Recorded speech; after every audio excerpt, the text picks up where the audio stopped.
Raider Nation, happy Monday, and what is going on? It's Mitchell Renz here, host of the Raiders Reporter, coming up live on today's show. We got the latest around the silver and black questions before the NFL Combine that Antonio Pierce and Tom Telesco need to figure out. Then we got some big-name free agent targets with all of the discussion around the brand new salary cap and how the Raiders have some extra money. Every single NFL team does have a little bit of extra money. I had a few people ask me, does this change anything in terms of, can we go out now and try to find a big-name free agent? I'm going to tell you and give you some contract projections on some big-name free agents out there. As always, if you want to get those questions, comments in the show, you can use hashtag Raiders or Super Chat. And let's get into the very first question here on today's show. Which quarterback are the Raiders most likely to draft in 2024? Not which quarterback you want them to draft. Not which quarterback is the best in the draft. It is the quarterback that if you had to put your money where your mouth is, who do you think is the most likely to draft in 2024? I'm going to give some shout-outs here on the show. Also, the L3 says Tuesday, not Monday live. Not a big deal. Which quarterback, though, do you think the Raiders are most likely to draft in 2024? And spoiler alert, we're going to be talking a lot about quarterbacks every single day until AP and Telesco figure out who their guy is going to end up being. So most likely to draft in 2024, I see some people saying Jaden Daniels, and hey, if you think that means the Raiders are going to get Daniels, that means they're trading up into the top 3. But John Young says J.J. McCarthy. Cloud says Jaden Daniels. Got an FAB from Sancho. What up, Sancho? I also see Scott Van Hoo says Spencer Rattler. J.J. McCarthy is another common name. I would say right now the top 3 names on the board are J.J. McCarthy, Spencer Rattler, and Jaden Daniels. I don't see any Caleb Williams. I'm actually surprised I don't see any Bo Nix down in the chat. I think at this point, the nation just wants certain guys, and the guy that they want, and this is kind of a weird giggity, is Jaden Daniels. I mean, Jeff Garcia, Tadashi, what up, man? Nick said, unfortunately, Bo Nix at 13. That would be very unfortunate. Rick is going to go with JJ. I see Bo Nix from Nick McBride, Drake May from the Silver Driller. Now, I wouldn't be able to do today's show if it wasn't for our awesome sponsor, Gametime.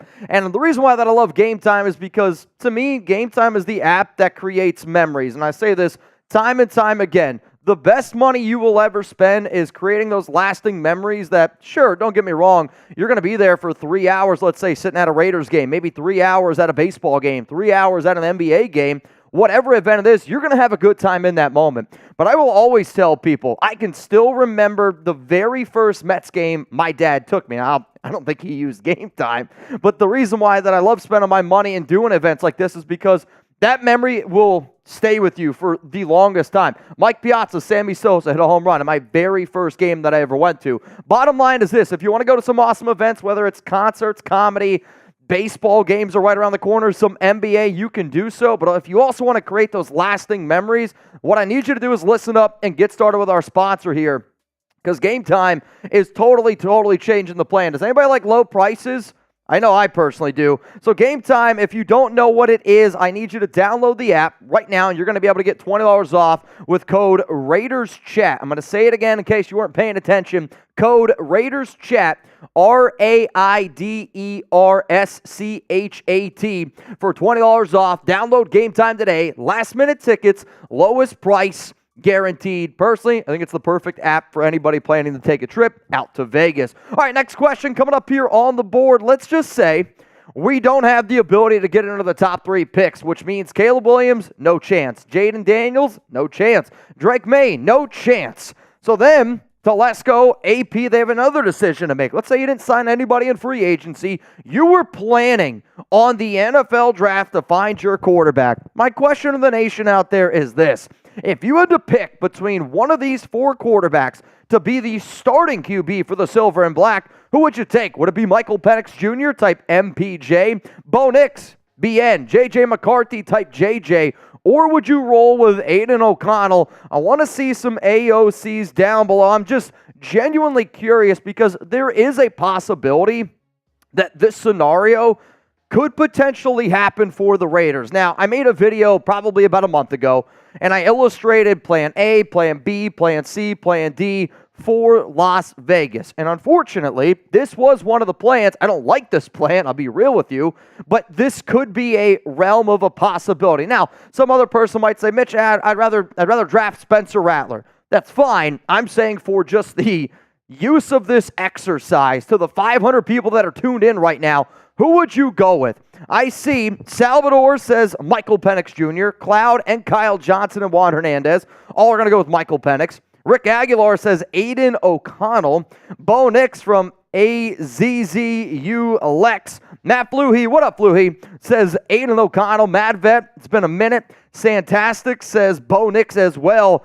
Rich says, but whoever we pick, better get the ball going. Spencer Rattler from Chad. I see Enrico's going to go Bo Nix. King Shav's going to go with J.J. McCarthy. To me, this would be if the Raiders were in a really bad stance, and I will continue to say I will not draft any of the 3 quarterbacks you see on screen in round 1 if I was Las Vegas. Now, some of you guys already know. Jeremy Chuggs, well, he's getting married, or I guess now he's already married. Last week, he's taking a little bit of time off. We had Trizzy Trace on Thursday, Friday. Today and tomorrow, we got Jake Chipper. What up, Raider Nation, baby? So with that, what's your favorite kind of chip? I want to know from everybody that's tuned in right now watching. If you haven't already, make sure you click that like button. Believe it or not, it does help us out a lot.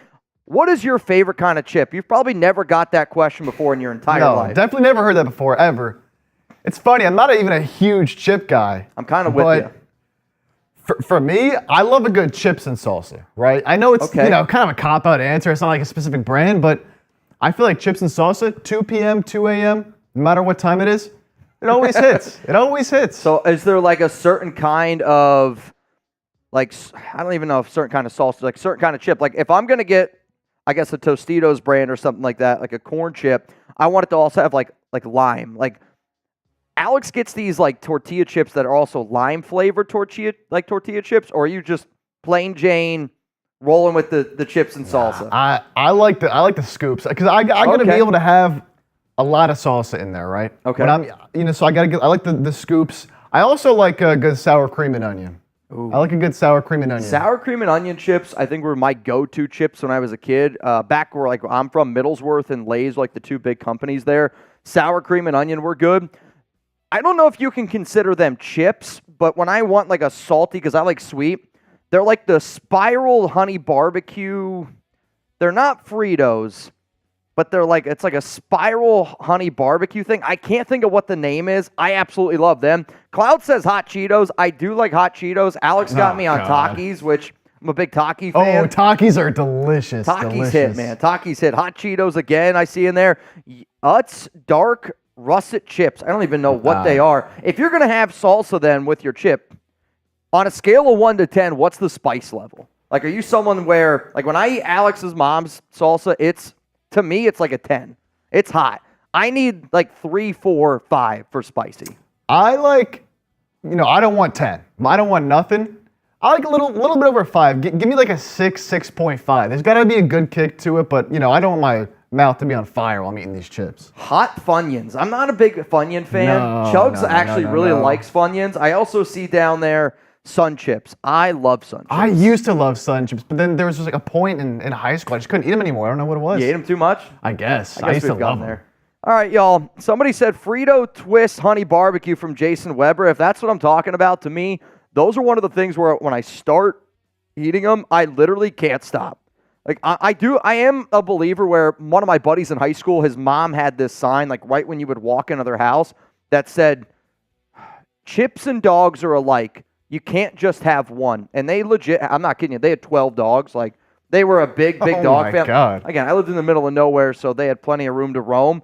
But I used to always remember that sign. Dogs and chips are like, you can't just have one. And for that, it has always stuck with me, and I do believe that when I have chips. All right, before we get into some of these shows today on the Raiders Report, if you want to get in for a chance to win a little bit of money, $10 Venmo at Mitchell Renz 365. We're going to do a race at the end. I don't know what the race is, though Chip looked pretty excited about it. So we'll do that at the very, very end of today's programming. And if we get 10 people in, well, then hell, you got a chance to win $50. I will make sure that you all know who is in and who is out. Petey just sent me a message. Petey, what is it? Oh, I think it's these the chips. Yes. Flavor twist from Petey. Honey barbecue flavor twist from Fritos. So whoever called that out, you were right. Those things are like crack to me. They are unbelievable. Also, Trader Joe's makes this like one salsa verde like green chip that I've recently just discovered. Because again, I'm not a big chip fan. You're okay. You're okay. But Alex is like a fiend for chips, which I never really had growing up, and now all of a sudden it's a very common thing in our household.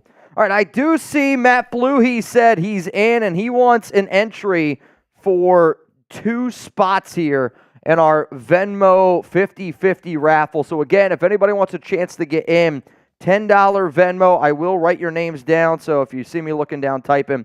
That's what it is. Let's go to John Rodriguez for Super Chat of the day. And remember, if you want to get those questions on, you can use hashtag Raiders. That's how our system works. That way you can put it up here. Or if we get a lot of questions, you're like, no, wait, I want to jump the line. Send in the Super Chat, and we'll guarantee to get you on. Mitch, I don't care who we get in the draft, but I definitely don't want Kirk Garoppolo 2.0 again, and worse, for even more money. I will admit that Kirk Cousins isn't an idea that I am crazy about. However, it is an idea that the Raiders are currently implementing or currently thinking about. I mean, I'm telling you right now, it is one of their plans if they are unable to go out and get their top quarterback, which to me is Jaden Daniels. The reason, though, that I do kind of disagree with you on this is Kirk Cousins and Jimmy Garoppolo. Cousins is a much better quarterback than Jimmy G. Like, Garoppolo didn't even play like a top 32 quarterback. Cousins last season, I'm going to bet he's a top 15 QB in the NFL this season. Yes, you're going to have to pay him some money, but like Jimmy G making $28 million per year, and then if Cousins were to make $35 million, that just little discrepancy is still a pretty damn good deal. Like, I would rather pay Kirk Cousins. If you told me who's a better quarterback, Kirk Cousins or Derek Carr, I'm taking Kirk Cousins every single day of the week. Then, you think about DC making $37.5 million. If Cousins is making $35 million, like, that's still a good value. And if this team is trying to win now, because what you can't do is you can't roll into next season with Aiden O'Connell as your starter. Like, he's not a starting quarterback in the NFL. I'll just keep it like that. But to me, if you know that you're not going to be able to trade into that top 3, and if this team does not want Justin Fields, because I don't see why they would or how they would want Fields, hiring Luke Getsy, somebody who already has shown like they can't work together, and the Raiders believe that it was Fields' problem, not so much Getsy's. I don't think from what I hear Russell Wilson's coming here. So if you know that, to me, I would rather have the Raiders have Kirk Cousins at quarterback. Then I don't want Bo Nix. I don't want J.J. McCarthy. I don't want the Raiders to draft Michael Penix Jr. in round 1. Like, to me, the safest bet, it's not the thing that I'm crazy about, but because the Raiders have Getsy, to me, Fields is out the window. The only quarterback that makes sense to me in free agency, if you do try to bring one in free agency, is Kirk Cousins. Like, I don't think that any other quarterback is good enough to at least even allocate some sort of money. If you know that you're in a situation where it is free agency or bust for a QB, I will only take Kirk. But I have made multiple videos out there of why it makes me so nervous, because to me, the Garoppolo comparison really comes into the idea of the Raiders didn't have Garoppolo all offseason, right? He couldn't work with any of the starters, couldn't work with any of the players. Then they forced him into a game, and then you saw right away, oh shit, like this wasn't going to work. Yeah, Cousins posted a video today on Twitter of him throwing a football, and he's on a tennis court, and everything looks good 4 months after a ruptured Achilles. You also got to consider the fact, though, you're going to pay a quarterback $35 million who's got a ruptured Achilles or who ruptured an Achilles on a brand new team with a brand new offensive coordinator, and then he's got to build chemistry with players that he's not going to be able to start working with, let's say, until August. Because if I'm the Raiders, I don't know if I put Cousins out there on the field until I absolutely have to, considering of his injury. So, like, I get the comparison more from Garoppolo of him not being able to practice this entire offseason, but just comparing the two, like, Cousins is a much better quarterback than Jimmy Garoppolo. But I'm with you. I don't want him. I want Jaden Daniels on this football team. So coming up here live on the Raiders Report, let's get into the latest report around the Silver and Black right before the NFL Combine. And it is going to focus very heavily on quarterbacks. And I had a few people the other day reach out to me on social media, and they're like, bro, you got to talk about something else besides QBs, and I almost wish that I could. But until the Raiders figure out the quarterback, I mean, it's almost like the QB is an important position, right? And the fact that we don't know who it's going to be this season, the fact that it can be in free agency, the fact that it could be in the NFL draft. I know Antonio Pierce has spoke highly about Aiden O'Connell this offseason, but what do you expect him to do? Like, there's no way, like I think it's a bigger red flag if Antonio Pierce were to come out and say, like, Aiden O'Connell's not our guy. I want him to be the Raiders guy until he's not the guy. I don't think he's going to be the guy this season, but to me, the Raiders have to find something to do at quarterback, and that's what this new report's going to be on. I see another super chat rolling in here from Todd. We'll answer this one, and then we'll get into this brand new report here on the Silver and Black. What's up, Todd? Appreciate you tuning into the show. Appreciate each and every one of y'all for tuning in to today's program. I'm also going to have a really fun video for you guys tomorrow because our team here at Chat Sports is headed to the NFL Combine. So we're going to be sitting down. I'm not going to be sitting down. Our team's going to be sitting down with Telesco, though. So we'll have some good like little news bits from the Combine, if you will. Do you see a scenario where the Bears trade down to 2 or 3, keep Fields and draft a wide receiver, then we trade to 4 and take a quarterback there? I said this on Locals last Wednesday when I was there, and if anybody doesn't know, I go live on Wednesday on Locals, which is kind of like a more personal live platform that I like to do because I go live here Monday, Tuesday, Thursday, Friday. I'm over there on Locals, which is RaidersReport.locals.com. And I said, to me, what I actually think ends up happening is the Washington Commanders go from 2 up to 1 with Chicago. Chicago goes back down to 2 because, to me, Washington's going to try to give up an arm and a leg to go get Caleb Williams because that's one of the guys, or that is the guy Cliff Kingsbury wants. So be thinking of all that. There is a scenario where Justin Fields is the quarterback of the Bears. We'll kind of talk about it today. There was a report that came out around that whole idea. And, you know, one of the notes that I had from Media Day was everybody thinks that the top 3 picks are going to be the 3 quarterbacks. I mean, I'm telling you right now, there was quite a bit of chatter around the idea of Marvin Harrison Jr. going in the top 3 because there's a lot of NFL teams that have him as the number 1 player on their big board, right? And quarterbacks are going to have some question marks out there. But to me, if you're that confident in a receiver, and I don't know the last time that a team was, or an NFL organization was this confident about a certain prospect in Marvin Harrison Jr., I could see him potentially going in the top 3. Like, if you're the Raiders and you want to make sure that you get your guy in Daniels, you got to trade to me this week, like during the NFL Combine, or you can roll the dice and you can wait and see if certain guys end up falling down the board, because what's crazy is there's more and more reports coming out now that Drake May could fall, Jaden Daniels could fall. The only QB that I would literally be willing to bet on that goes in the top 3 at this point, like, and when I say be willing to bet like my house on it, I would say it'd be Caleb Williams. Let's go to John Rodriguez again here. If we're bringing Kirk, then we need assurances that he has to play all 16 games. I'd like him to play all 17. If he ruptures his Achilles again, then he can't get the guarantees that he wants. We need to protect the team. I would be curious to see what type of contract Kirk gets, because here's the thing. Kirk usually gets fully guaranteed deals, and it's one of the things that he has looked for throughout the entirety of his career, right? Like the last deal that he signed was a 3-year $84. He was signing some franchise tags before that. I understand what you are saying, and I don't disagree with you. I just don't think that it happens because Kirk's going to know that he's the top quarterback on the market. And when you're the top quarterback on the market, free agency-wise, you kind of have the ability to call the shots. And let's just say the Raiders aren't the team that wants to give him $35 million per year. There will be an NFL team that goes, we need a QB right now. We need to be able to go out there and compete. And they'll happen. Like, I know a lot of people think Justin Fields is going to Atlanta. That's one of my destinations as well. But I'm also the Atlanta Falcons. I'm at pick 8, and I don't think that I can go up and get my quarterback. I would love to have Kirk Cousins on my team. You add Kirk Cousins to Atlanta, that's the best team in that division, right? Like, that gives them the opportunity to get into the playoffs. There will be a team that pennies up for Cousins. Like, where do you think Kirk Cousins is ranked amongst NFL starting quarterbacks? You know, just going blindly, not seeing a list, I think he'd be near my top 10. I'm going to be honest. And I know, like, you're not as high, and Raiders fans don't seem to be as high on Kirk Cousins on this team, but, man, I think, especially before his injury, and I get it, maybe the injury knocks him down a little bit. Maybe he's closer to 15-ish, then top 10 with the injury, but he was playing tremendous before the injury last year.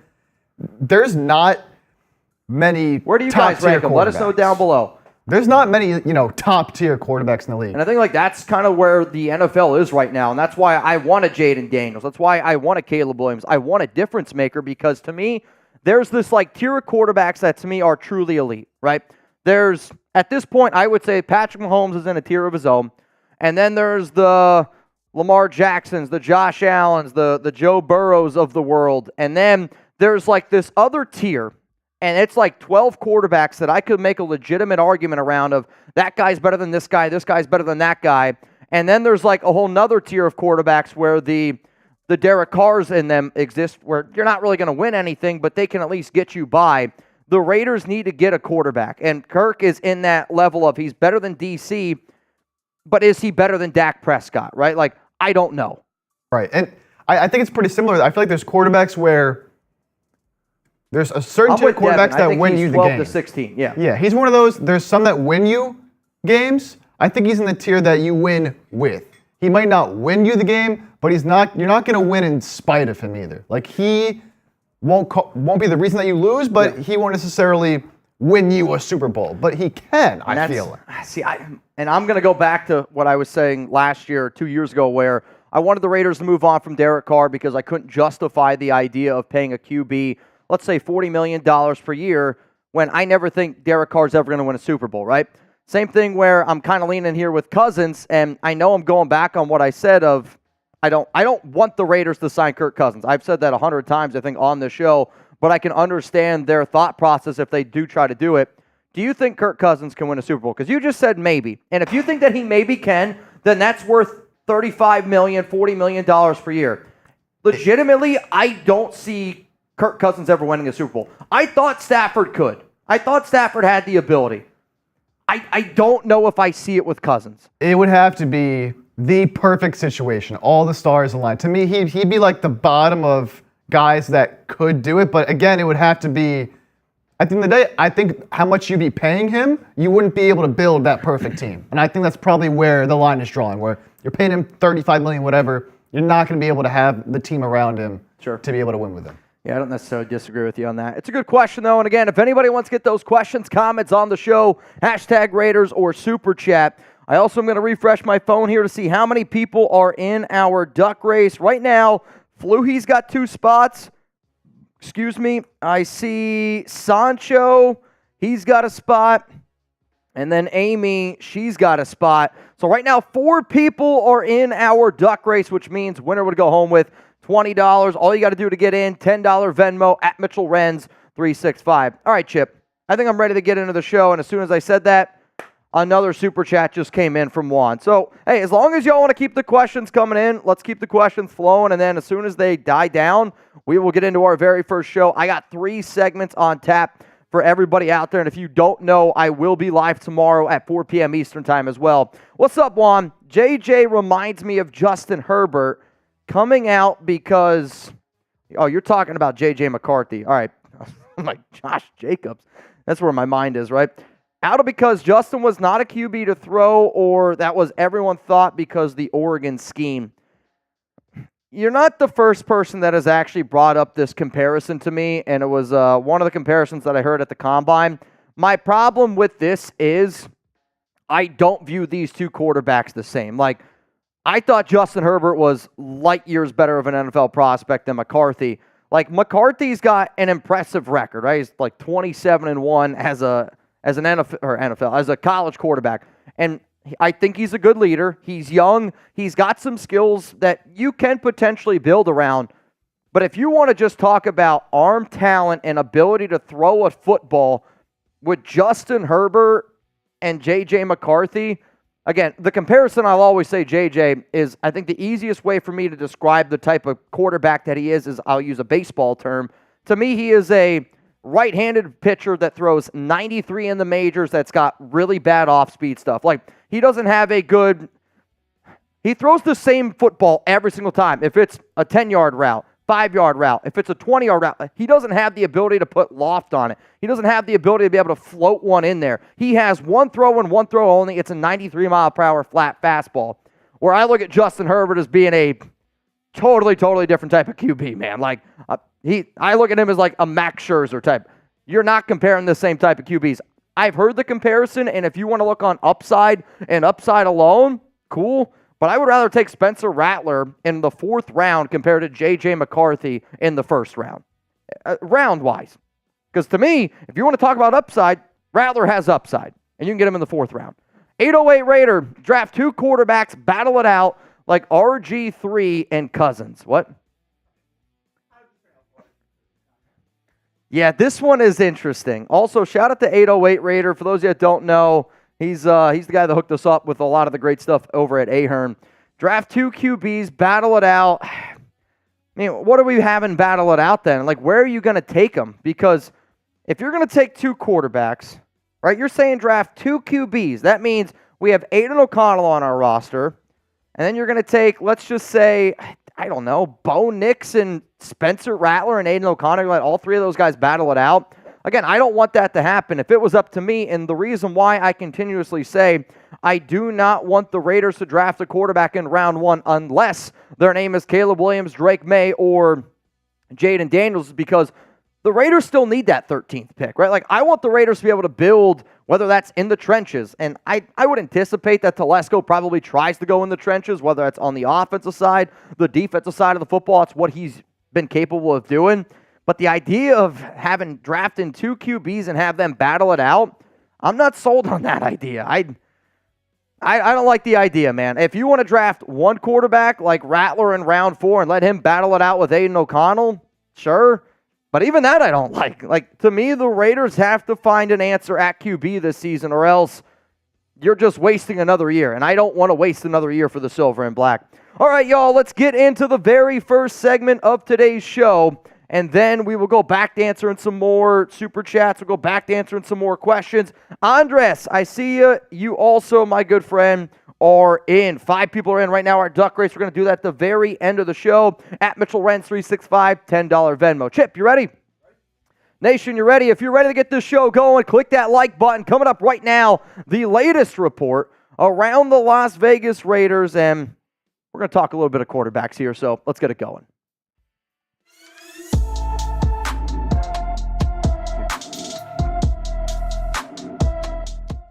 Raider Nation, what's going on? It's Mitchell Renz here, host of the Raiders Report. And coming up on today's show, a new report from Las Vegas Review-Journal, Vincent Bonsignore, indicates that the Raiders head to the NFL Scouting Combine with all eyes on the quarterback position.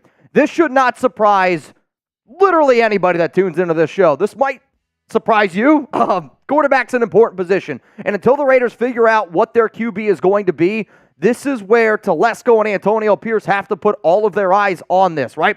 So for the Combine, it does technically start today, the 26th, and we're going to be sending out our team here at Chat Sports tomorrow. But when the real drills start getting underway, February 29th at 3 p.m. Eastern Time, we're going to be live Monday, Tuesday, Thursday, and Friday. And I'll keep you guys up to date on Saturday, Sunday as well, based on some of the news and notes that we get from out at the Combine. But if you're wondering, Mitch, all right, what positions end up practicing or doing their drills on certain days?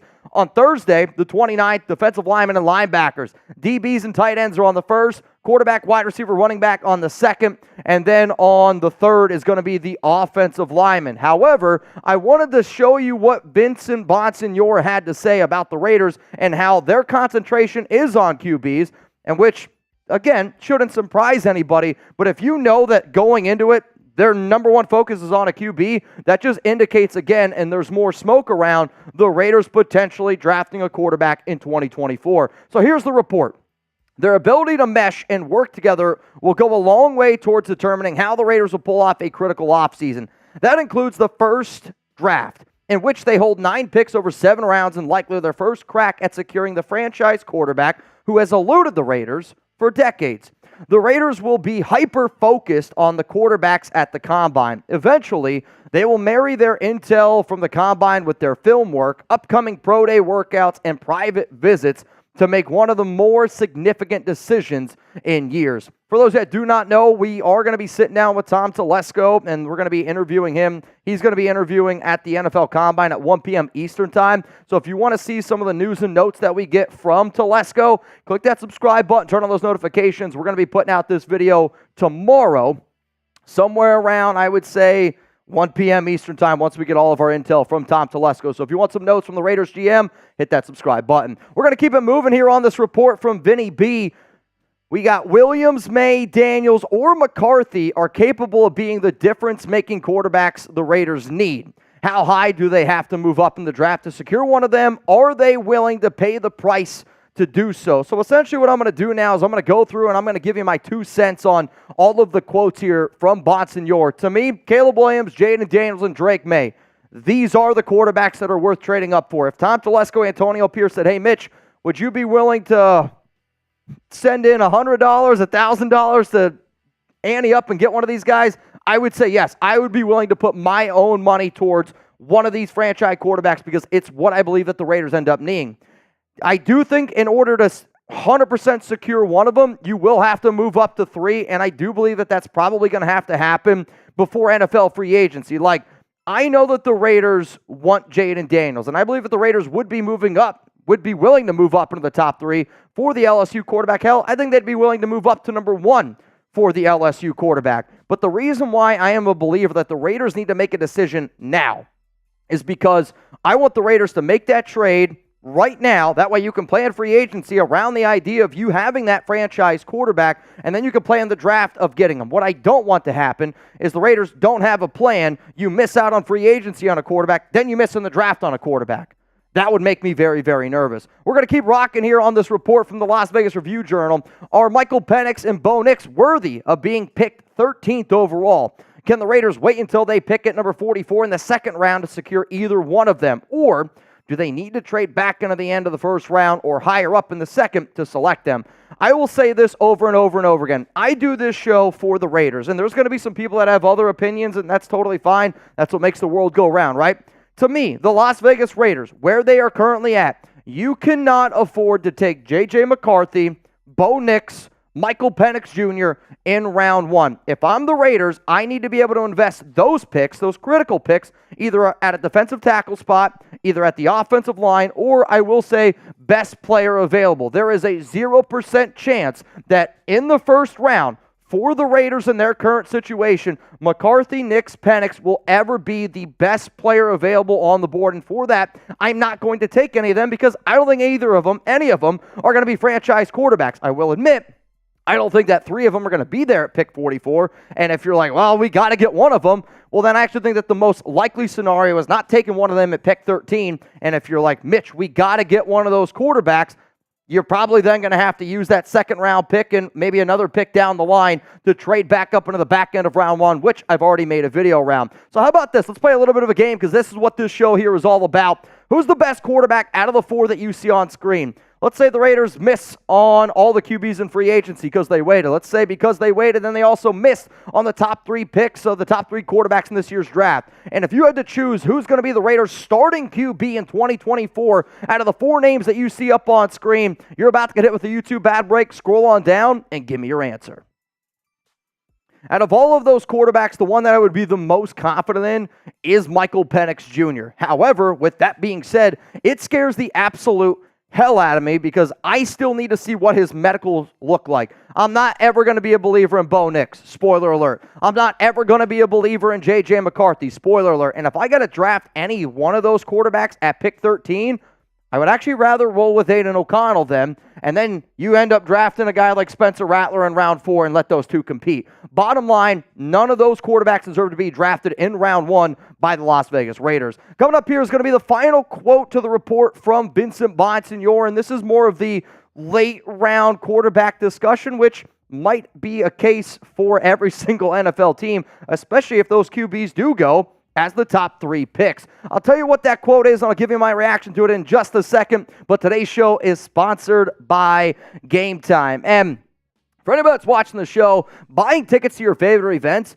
it shouldn't be stressful. I already get stressed out enough about parking. I don't want to have to worry about just getting to the game. So snag the tickets without the stress with Gametime. Download the Gametime app, create an account, and use code RaidersChat for $20 off your first purchase. You can kind of see it up on screen right now. Terms apply. Again, create an account and redeem code RaidersChat for $20 off. Download Gametime today. Last minute tickets, lowest price guaranteed. If for whatever reason you can't see it on screen, the link is also going to be available to you all down in the comments and in the description of today's show. Gametime, I love it because it is literally the perfect app for me. I think it's the perfect app for people that are maybe a little bit busy and don't want to commit to things long in the future.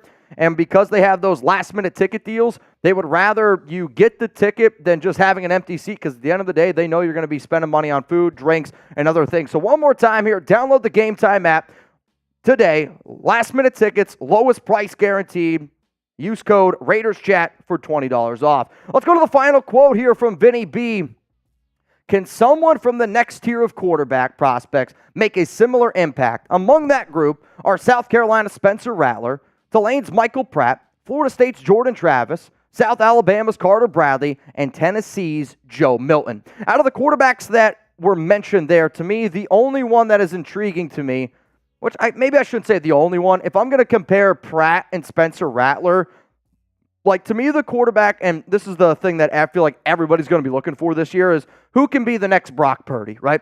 Who can be the next Brock Purdy? To me, the name that I think is the most like Brock Purdy is actually Michael Pratt, quarterback from Tulane, who I do see as being a very intelligent quarterback and being able to read all the field. He just doesn't have as much athletic ability as what I want in a QB, but hey, it can be learned. Jordan Travis is too much of a risk with his injuries for minimal NFL talent. Like, when people ask me, what do I think about Jordan Travis? I'll throw out the name Jacoby Brissett. Like, to me, that's his ceiling. And then Joe Milton. He's going to have a good combine. I'm telling y'all right now, Joe Milton is going to have himself a combine, and people are going to be like, oh, this guy, the stock's going to go up.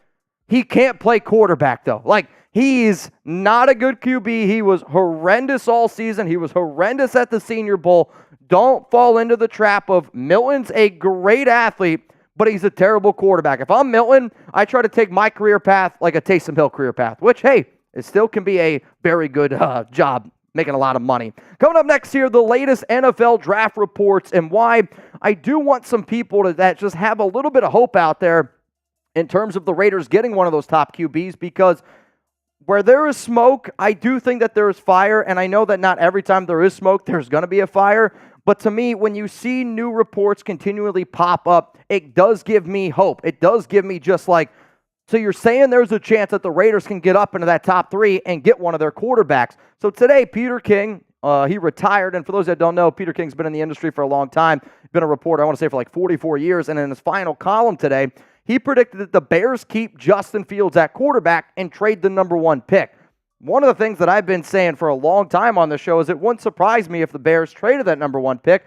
I don't know if they still are going to keep Justin Fields at QB, but if a guy like Peter King is like putting his money where his mouth is, and that's the prediction that he's going, there's obviously some chatter around it. Then, I said about 2 weeks ago, there were reports from Boston. New reports from Boston in the last 24 hours said that New England could trade the number 3 pick. So there you go. You got even more people saying they could trade the number 3 pick. And then trading to the top 3 might be the most expensive it's ever been, which is going to scare some people away.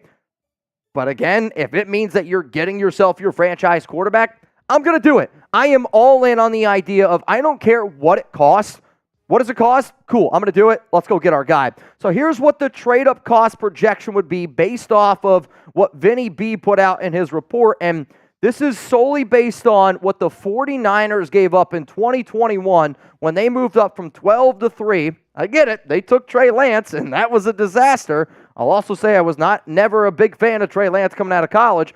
But if this is what it cost, right?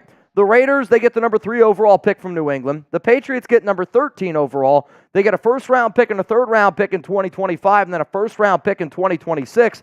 I know when I say 3 first-round picks, it scares the hell out of people.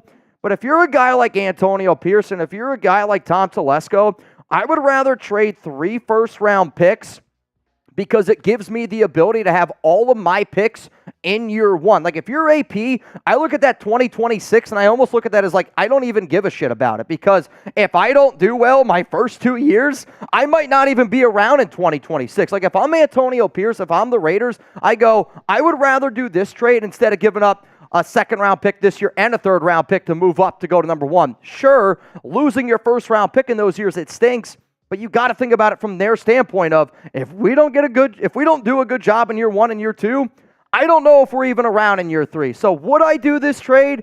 Abso-freaking-lutely. I want the Raiders to get themselves a franchise quarterback. My question to you is, would you make this trade for the Raiders? And I just want to simply know yes or no. If you want to put down in the comments, trade, yes or no. That way it indicates to me whether or not I know exactly what you're talking about. But to me, the Raiders cannot, and I mean continually not be in this purgatory of quarterbacks where you got to go get your guy. And when you're in a division with Patrick Mahomes, when you're in the AFC that is just loaded with QB talent, Aiden O'Connell is a great human being. And I mean, he's a great, great human being, right? The only way that you're winning the Super Bowl with Aiden O'Connell at quarterback is, I'm not shitting you, if you stack every single other position on your roster to give you a chance.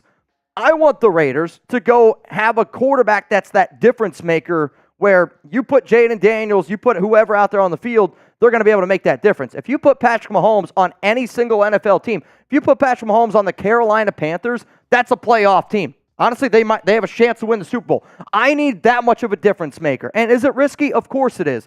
But the Raiders have also been an absolute disaster drafting in round one. So let's go get our guy. Is it risky? Yeah, but I trust Antonio Pierce to go get him. And for that reason, I'm trading up into the top three. So coming up here, Raiders 2024 NFL Draft Quarterback Ranking Projections. This is not my rankings. This is my projection based on what I think Antonio Pierce and Tom Telesco's big board looks like at the QB position. Because if they don't have one, shame on them. Because before you go to the NFL Combine, if I was those guys, I'd say sit down with me and let's figure out what your top 10 quarterbacks look like. Your top 8 quarterbacks look like. I am not saying that this is their rankings. I'm simply basing it off of what I have heard, reports, my knowledge of the Raiders, and everything going on with this team. This, to me, is what I believe Antonio Pierce and Tom Telesco's quarterback rankings look like for 2024. I know that AP's all in on Jaden Daniels. To me, you can't convince me that anybody else is the number one quarterback on AP's board. Then at number 2, I would say is Caleb Williams. Number 3 would be Drake May. I've been told by a source that Telesco likes Bo Nix a lot, and he doesn't like J.J. McCarthy. So for that reason, that's why I have Bo here at 4. I could also see teams dropping Penix down because of the medical. We'll see there. Spencer Rattler and Michael Pratt, then, to me, are just the next 2 best quarterbacks in this group. But there's a lot of major tier breaks. But I'm telling you, if the Raiders trade up to 3 and you can guarantee either Daniels, Caleb, or Drake May, it's going to totally change this franchise for a very, very long time. And then the guy that everyone forgets is Mark Davis. There was a report, you got to go all the way back to January 24th, I believe was the day that he said it. But he was basically like, I'm willing to do whatever it takes to get a quarterback. So with that mindset, with Telesco's history of drafting QBs at number 1, with Antonio Pierce's connection with Jaden Daniels, this team is serious about trading up for a QB, and the rumors are already starting entering the NFL scouting combine. All right, Chip, I want you to ask the nation here, and all I want from everybody who's tuning in right now is give me a yes, or I want you to give me a no. Would you make this trade to get up to number 3 overall? I'm going to change my jersey. Chip's going to give a few shout-outs here. So yes or no, would you make this trade here? Let us know, yes or no. And immediately, yes. Everyone's saying yes. Everyone's saying yes. Juan Hernandez, Dominic, Richard, Scott, Raw. I haven't seen a single no yet. Don, Uncle Drew, DJ, Anthony, Cloud. There has not been a single no. Not a single no. I think it makes sense. I would do this trade in a heartbeat if I'm the Raiders. Especially if you, here we go. We Out Here Entertainment says no. If you got your top 3, you know one of those top 3 can be your franchise guy, you absolutely make this move. You do whatever you can to go get your guy. That's what I believe. If you have your guy, you do whatever you can. Trasky says no. Kayla, yes. Cloud, yes. Red Eye Nation, yes. A lot of yeses. Adrian Connor, yes. Ron, definite yes. I'm seeing a lot of yes. Yeah, it's a lot of yes. If Daniel Sanchez says no, it's got to be 95% yes. That's pretty good. I mean, I think the Raider fans are at that point where they want to go get their franchise guy. I totally get that they want to go get their franchise guy. Also, I saw Rebel watching the show earlier. Rebel, I'm not going to do a boot, so just if you send it in, I'm just going to warn you ahead of time. I'm not the only time I'm drinking in the off season is on Friday, or unless there's breaking news. So during free agency, it definitely might happen. But the reason why I do this again is because if I would rather the Raiders do this trade instead of trading their first 3 picks this year. Like the way NFL teams value picks is your first 3 picks this year, I would almost argue is almost just as valuable as, I would say your first 2 picks this year and a first-round pick next year is more valuable than 3 firsts. And the reason that it is because, again, if you're Antonio Pearson Telesco, you're not worried about 2026 because you know if you don't have a good team, you might not be around for those years. Let's go to Barber. What's up, Barber? No on Kirk. Okay. I was like, I don't know. Kirk Cousins. Honestly, my first mindset, because we got KK a lot, was Cliff Kingsbury. So I was like, I don't really know where we're going, but I think you mean Kirk Cousins. Yeah. We need a mobile quarterback. This pocket quarterback ain't cutting it anymore. Trade Devontae for their first and use that pick as ours to trade up with the Pats and draft the best QB. I'll tell you this.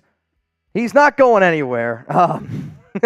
He's not going to go anywhere whether you like it or not. Like Devontae, he's not. Like he's not leaving the Las Vegas Raiders. The Raiders don't want to move on from Devontae. Now, obviously, if a team were to be like, here's 2 first-round picks for Devontae, then I actually think that the Raiders might entertain the idea because next year, Devontae is going to be making $44.1 million. So paying a receiver $44.1 million on your cap hit in 2025 and 2026, it's a lot of money. But what you also don't want is a situation like Carolina's in right now where, sure, they got their franchise quarterback in Bryce Young, and they're hoping that he's their franchise guy.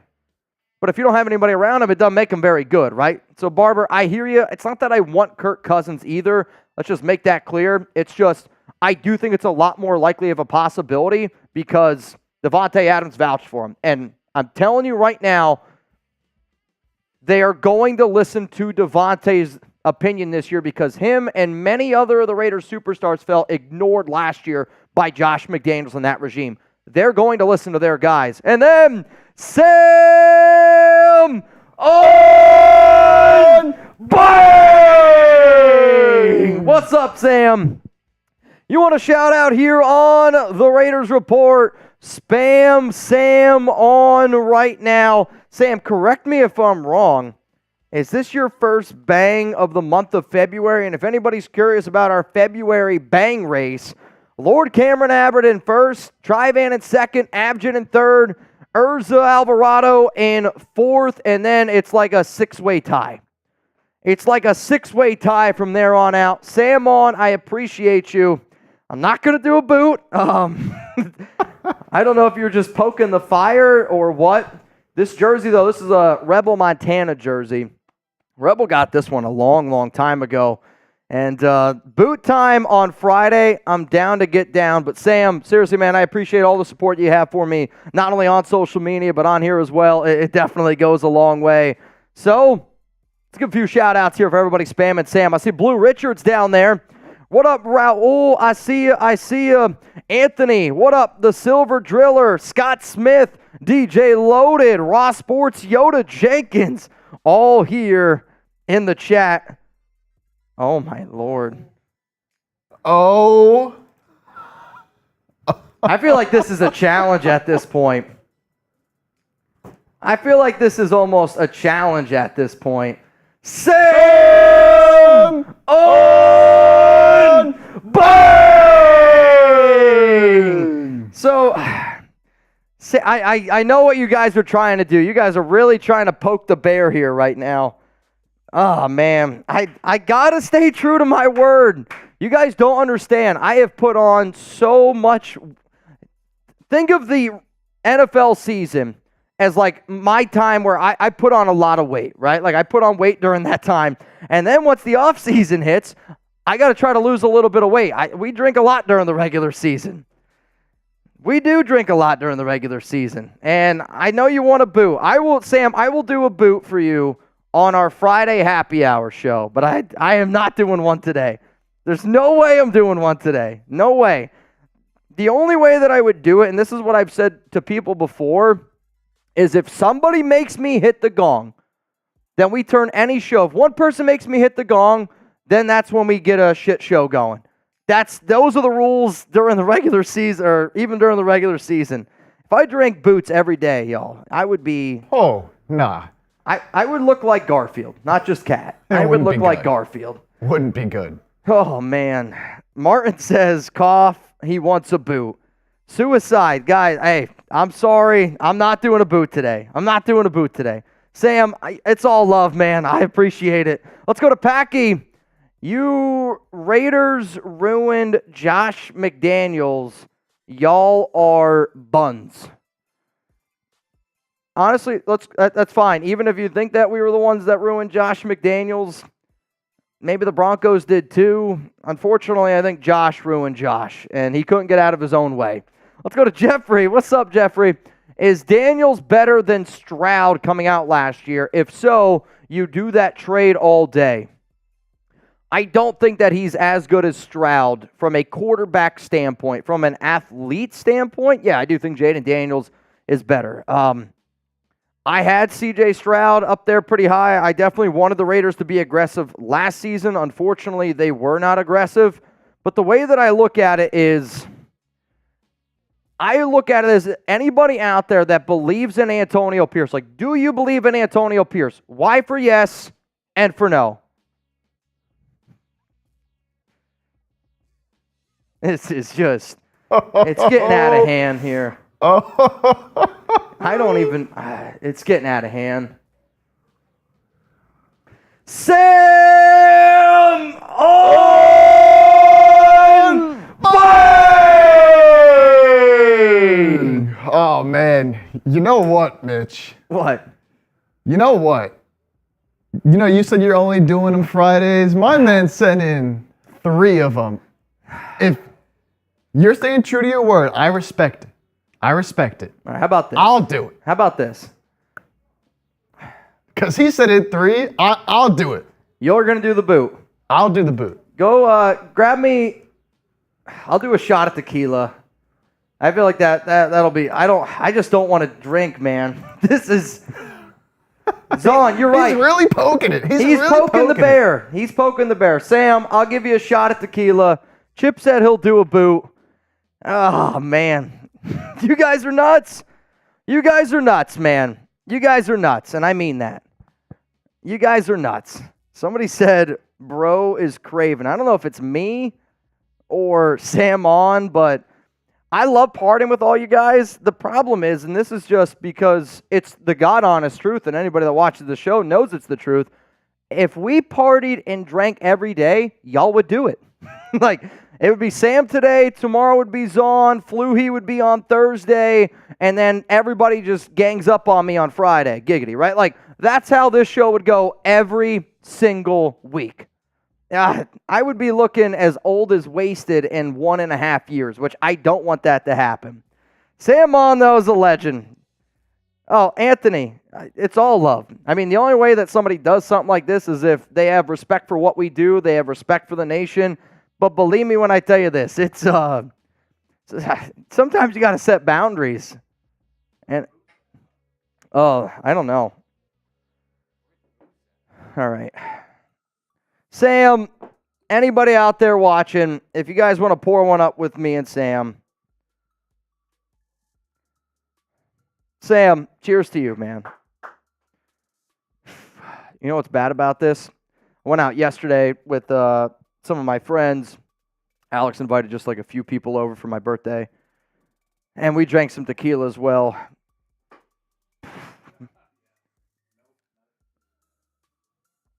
Oh.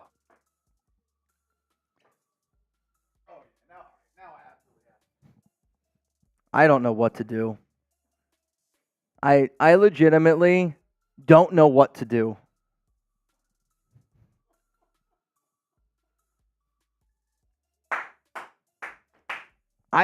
I don't know what you want me to do here.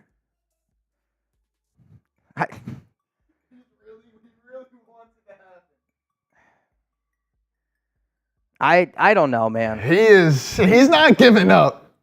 This is actually insane. This is actually insane. All right, here we go. Sam on bang! Holy cow. Sam! I don't know what to think right now. I really do not know what to think right now, Sam. You're making this difficult on me. I'll tell you this though.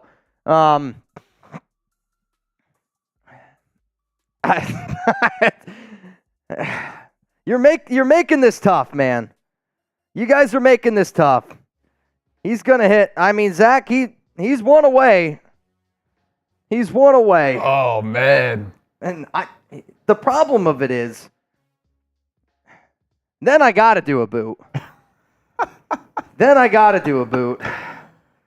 Yeah, this is something else, man. You guys, not too often does somebody literally make me speechless.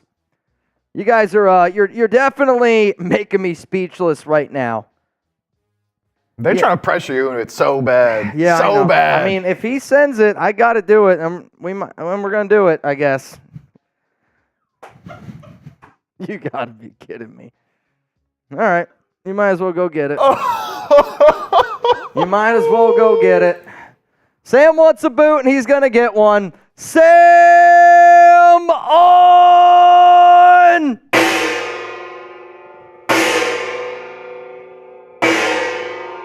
Craziest mother effer in the game, Sam on! I don't even know what to think at this point. I don't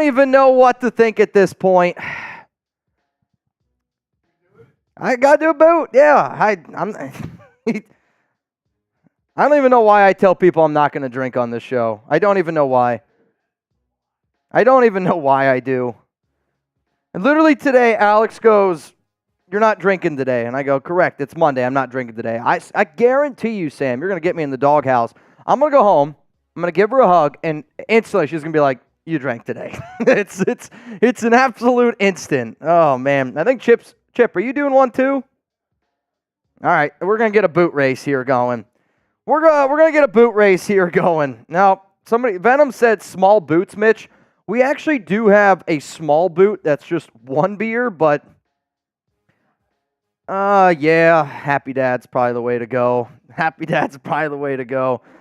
Zahn said, "Don't forget his jersey." So, Zahn, I don't know if you know this. We're going to start adding some more jerseys. So, Sam, if you want to message me on Venmo, I have all your info. Tell me what number you want. And I don't know if you know this, Zahn, or if anybody out there knows it, but we literally went through all the jerseys. From 0 to 99, they are all filled. So, we're going to start, getting the new jerseys rolling. I wanted to launch this in March. That's going to be, the new thing that we get going in March. So, Sam, just message me, or I'll just document it, and then I'll let you pick out a jersey in March, Sam, because now we got all of our brand new jerseys. So, jerseys, Sam on. Okay. I'll write it down. I got you, Sam.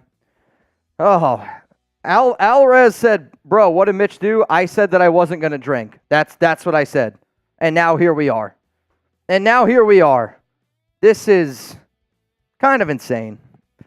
Just tell me how many I have to get. You're good, Zahn. You're good. I think Sam on did enough today for everyone. We're going to do a boot race, and then we're going to get into our next segment here on the Raiders Report. Alvarez, Matthew Y., you're right, I did just find him. My question to you guys is, how many boots do you do in a typical week? Honest question. How many boots do you do in a typical week? Whew. That's a hefty one. Is that lemon lime? Lemon lime? All right, y'all.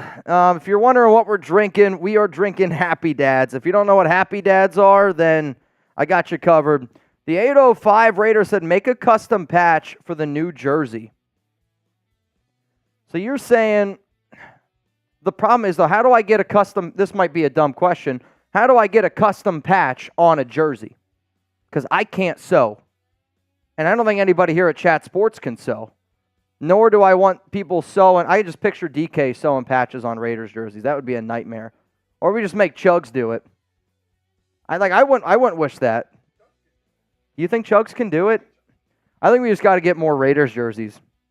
Or what if we could figure out a way where, like, if you already have a jersey, kind of like a helmet, like, you know how like you get like stickers on the back of a helmet, and then every time you like drop 500 on a stream, we like put the patch on your jersey. I might be able. I'll figure out something. I like the idea. Oh, Raw Sports. I'll tell you this. Look up Happy Dads. Again, I know what it looks like here, but anybody watch the show knows that we do Happy Dads. It's the only way that you're going to be able to make it through. It's the only way. Somebody said that's not a dumb question. 805 Great Raider. The problem is it's a lot easier for me in my mind to order a jersey than honestly to sew a patch on. I have no idea how to sew. I have absolutely no idea. I was in a sewing class as well, sewing and cooking. Yeah, it was like at Family Consumer Science. They taught us like. Yeah, that was 7th or 8th grade. That was a long time ago. All right, y'all. You ready? I'm ready. All right, so for those that don't know what a boot is, 36 ounces.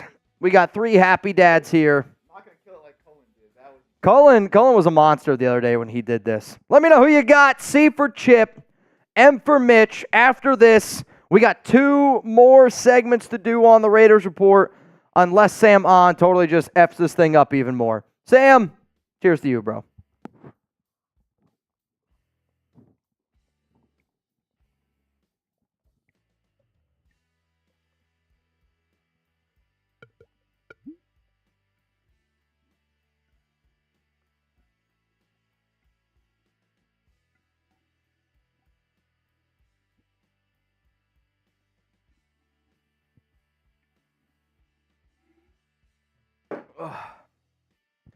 Oh, man. They never get easier. They never get easier. You got it, Chip. You got it, Chip. Is that Shaq?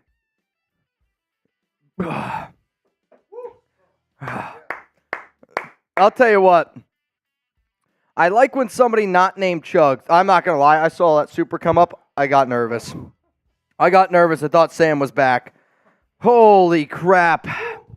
Oh, man. Shout out to Sam On, man. Again, there's not too many times I do this show where I am literally speechless. That was pretty effing crazy. Can everybody give a round of applause for Sam On? I mean, that was some ultimate legendary shit there. Like, I actually think that Sam On did his taxes today and got some money back. That was unfrickin' believable, man. You want to shout out here on the show, give Sam On a little bit of love. I see Joe Gatlin, Eric M., Senior Steve, Tyler, Robert Jansen, Cloud, DJ Loaded, the 805 Raider, Juan Hernandez. Also, Venom Sosa. What's up? What up, Venom? Let's go to Wrong Way, which I'm sweating now. That boot's making me sweat. Well, here's the thing, and I'm even scared to say this. I've been trying to do, in the off season I fast, like, because I try to lose weight, so I don't try to drink because I don't eat anything all day. So when I do, like, some shows, like on a Friday show or a Raiders game day, we eat a shit ton of food. That way I can handle my alcohol consumption. On a day like today, the last time I ate was dinner last night. I had a protein shake this morning. And I had a protein shake 30 minutes before we did this live show. But That's it. That's not going to cover it. That's not going to cover it. It could get bad. Somebody said I look awake now. I'm awake. Believe me, I'm sweating. I am sweating. Well, there you go. You're burning the calories off right now. See, there you go. That's true. I've never seen Raiders draft a franchise QB. Closest thing was Carr before he got hurt. Raiders need a franchise QB. Let's get Jaden Daniels. I mean, the last time the Raiders had a legitimate top 10 quarterback was DC back in 2016, back in 2015. After that, yeah, you got to go all the way back to probably Rich Gannon in 2002. I'm talking franchise guy. But again, the reason why I am so in on Jaden is because if you're so in on Antonio Pierce and if you trust him to go get his guys, I don't know if there's been a situation where the Raiders, an NFL team, is painted a picture of, hey, Jaden Daniels is AP's guy.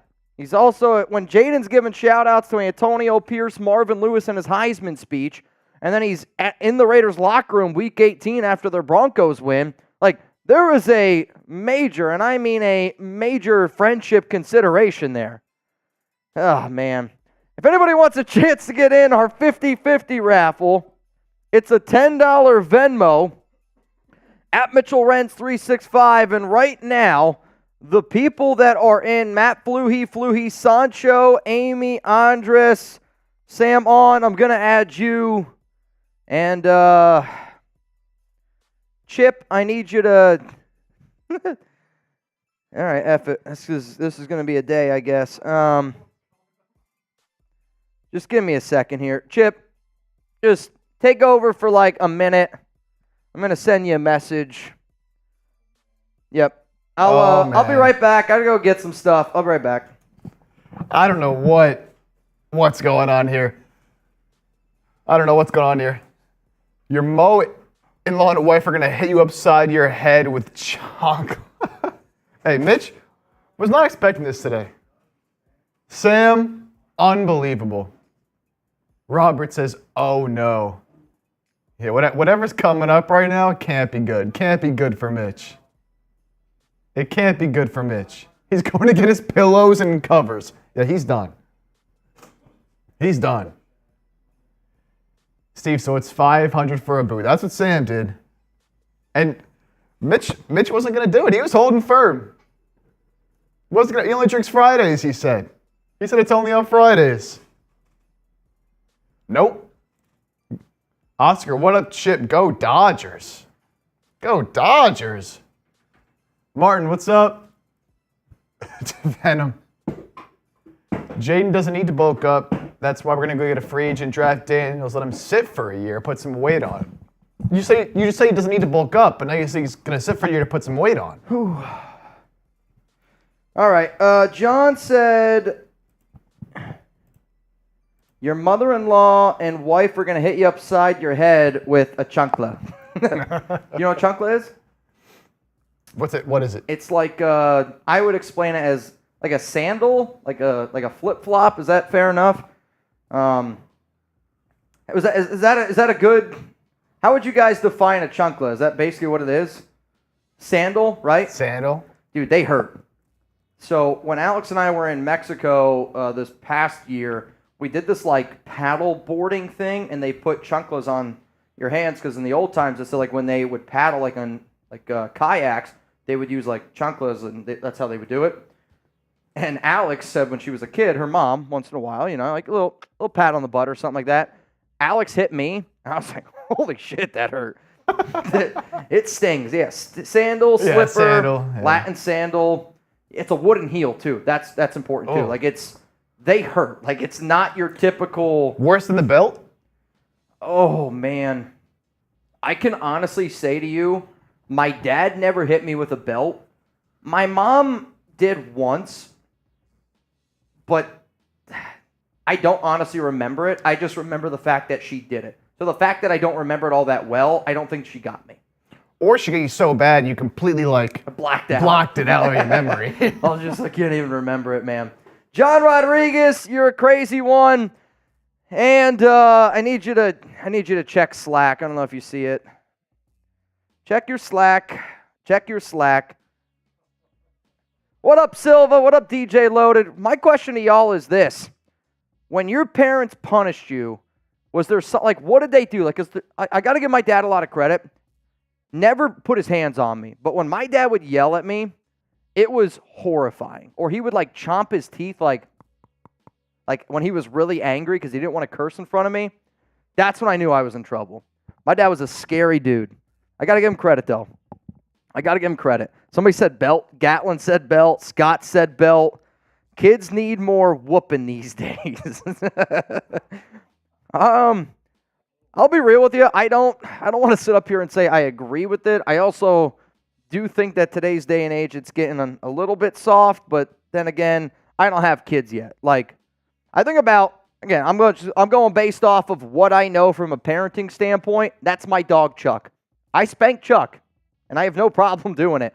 I don't do anything more than that, but I definitely spank him when he does something bad, and he instantly knows when he does something bad. Like, I think it's how you do it. So here's the thing, y'all. I told you guys on the show today that if somebody hits the gong, we can turn this into a shit show. So here's what's going to happen. Every hundo from here on out will be a beer bong on today's show, courtesy of Sam on Bang! I'm doing Happy Dads from here on out.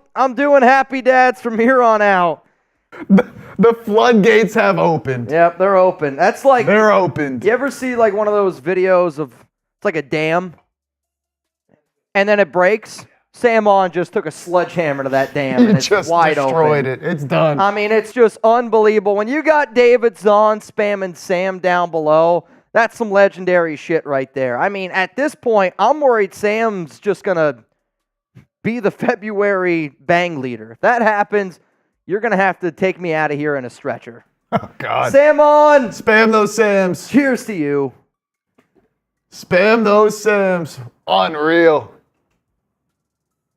Chug, chug, chug, chug, chug. Woo! They're so cold. Feel how cold these are. They are icicles. Yeah. That's an ice cold dab. I would right almost there. go for a warm one sometimes. Oh, Sam, unbelievable. Shout out to you, man. There's see, now what I get worried about is when people are like, all right, they join in on the fun. I mean, this has been, I've done a lot of shows in my time, Sam. I don't, like, this takes me back to, like, Raider Ron, David Zahn, when we'd have, like, 100 people watching, and Zahn and Ron were just, like, you know, we'd make whatever amount in Super Chats, and 95% of it would come from Zahn. 95% of it would come from Ron. Like, I'm talking back in the Zahn, like, when we had, like, less than 5K subscriber days. Like, it was insane. Insane. Sam is crazy. He's going crazy today. This also is an important time for me to just tell all of y'all that none of the money that you see Venmo, Super Chats, none of that kind of stuff goes in my pocket. It doesn't go in Chip's pocket. Doesn't go in Chugs' pocket. Doesn't go to Chuck, help him get into Barkley. It goes back into us putting all the money into Chat Sports, more content, more Raiders Report, more ability to do a lot of other crazy things on top of that. So, Sam On, cheers to you. Oh! Well, Alex just texted me and goes, so you're not drinking today, right? I think she's watching the show. David Zahn!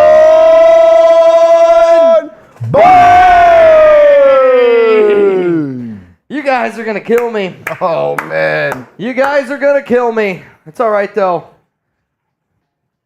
It's all right, though. I'm still here, though. Mr. David Zahn. Just so y'all know, it's Monday. I don't know if you guys know that or not. It's Monday. We got 2 more shows that we got to get done by the end of the show today. And here's the thing. We're going to add a few people in our 50-50 raffle here. So just, Zon, give me a second here. Michael Van Leuven, you in. Philip Bogert, you in. Jasper Barber, you in. Anthony Green. And just so all y'all know, if Anthony wins today's duck race, he would be the first person in Raiders Report history to win 3 straight duck races. 3 straight? He's won the last 2, just so everybody knows. Wow. Mo Chavez, you in. So right now, as it stands, we have, actually, Jasper Barber, that's on me. He's in a few times. So right now we got 13 people. What's 13 times 10? 130. Divided by 2, 65. Yeah. 65? Yep. Winner gets $65. Winner gets $65. Oh, man. I think we can all agree, though, today's MVP probably is going to be Sam On. Oh, easily. David Zahn, though, says he's still here. You want to shout out here on the Raider Sports? Spam David Zahn right now. Coming up next here on the show, I think I still got, is there a few super chats maybe to go to? Yeah. And then I got another segment. I think we're going to get a little bit crazy today, it sounds like. Zahn, cheers to you. Spam David Zahn. Chug, chug, chug, chug, chug, chug, chug, chug, chug, chug. Oh. Woo! The floodgates. The floodgates are open. Yoda, Joe, Rich, Richard, Clow, Martin. Also, Martin, I forget the answer to this, and if you're okay saying it in the chat, please do so. What's the city or town that you live in? My cousin, she just moved over to London, and we're planning like a little trip or something over there, so I'm not going to be this year. It's probably going to be next year, and if I go over there, and if it's close enough, like when I say close enough, obviously I'm not going to have a car over there, but if it's within the hour, I'd be more than happy to like pay for your Uber to meet up and do like just have a few beers and hang out. So I wanted to know the city and town because I asked my cousin where she lives, so I know where she lives, and I just want to be able to say like, you know, I want to figure out where you're at. I just don't know. Rebel says I'll go too. Dude, we'll have a meet up in London. Who's down? What up, Mo? Let's do what we got to do to trade up. We have good cap space to sign in free agency. I do think like this is another reason why I wouldn't mind the idea of going up and trying to get a great quarterback in the draft. Like, because what I don't want to happen is, and this is what scares the hell out of me, if let's say you don't have a plan to go get your quarterback, right? And let's say you sign Kirk Cousins to $35 million per year in free agency, that doesn't give you a lot of money to spend elsewhere. Like, and then it's going to limit your overall ability. Like, to me, I want to go for a home run, okay? A home run swing to me is we sign some big-name players and some good depth in free agency. We use our draft picks. We go up and get our franchise guy. Nobody is going to give 2 shits about first-round picks in general, if you get your franchise quarterback. I get it. It's a risk, right? We all know it's a risk. And if you miss on it, it can hurt.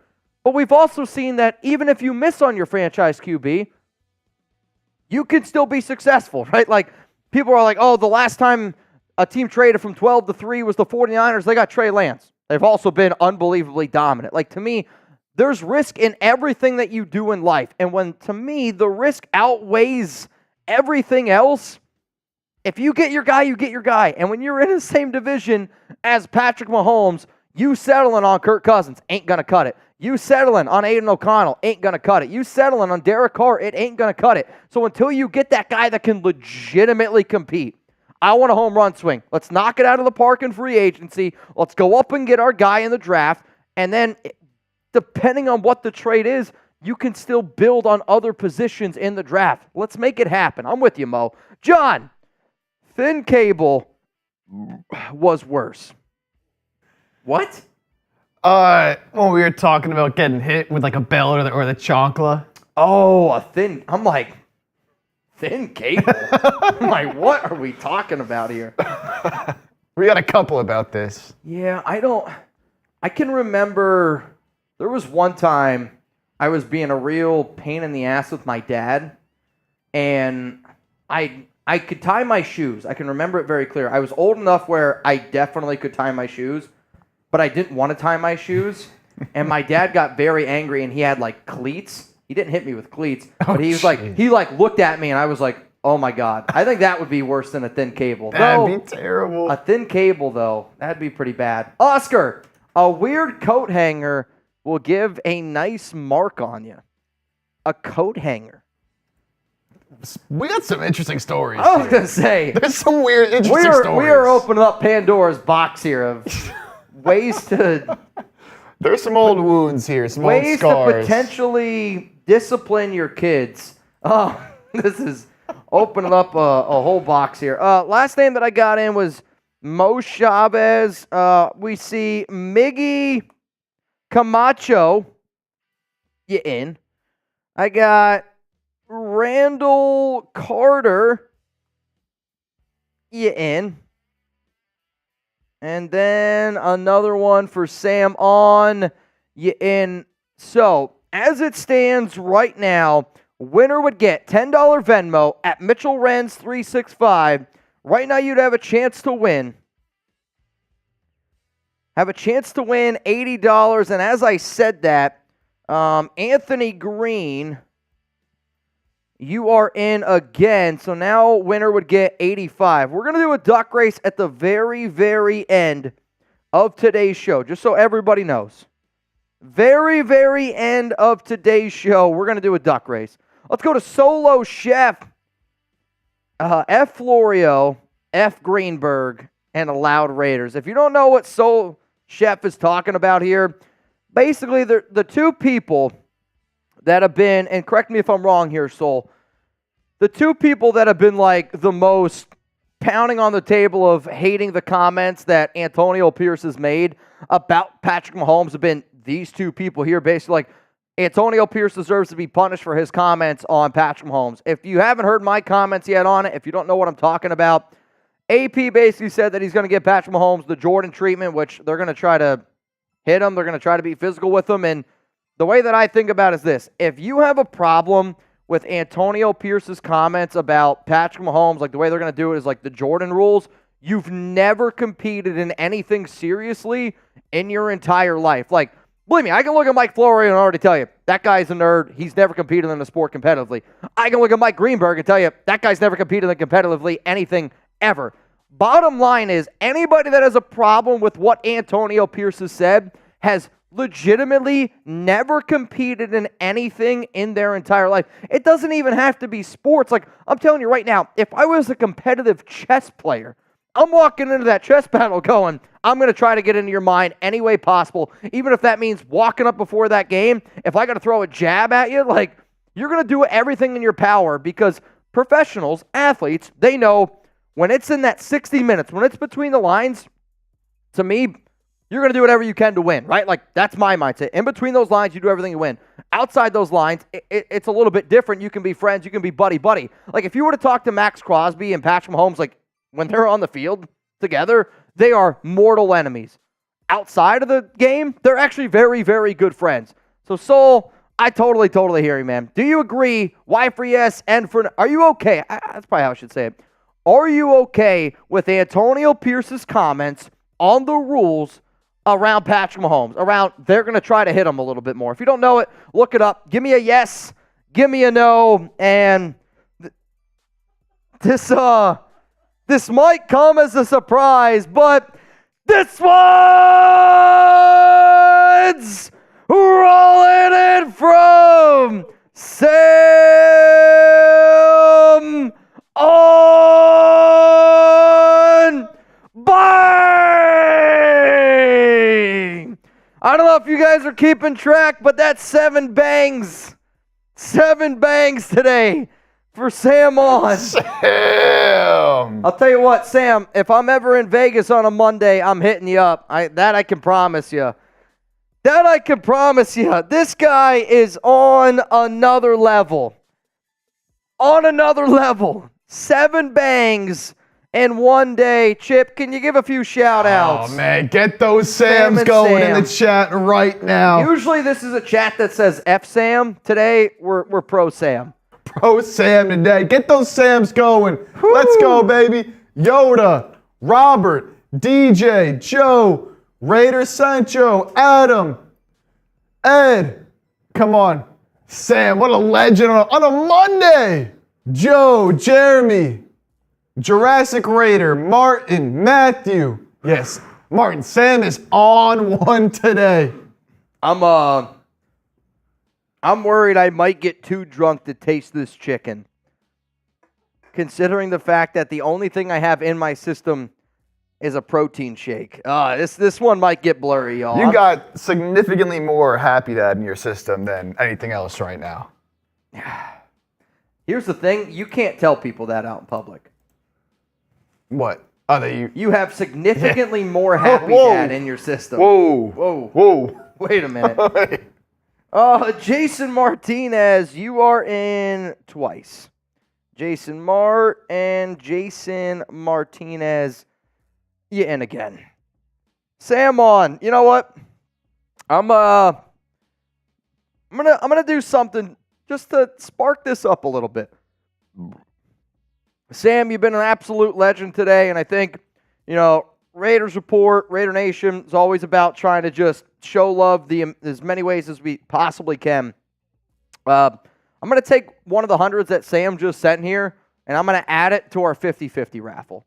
So nice. As it stands right now, if you were to win, you would get actually exactly $100, okay?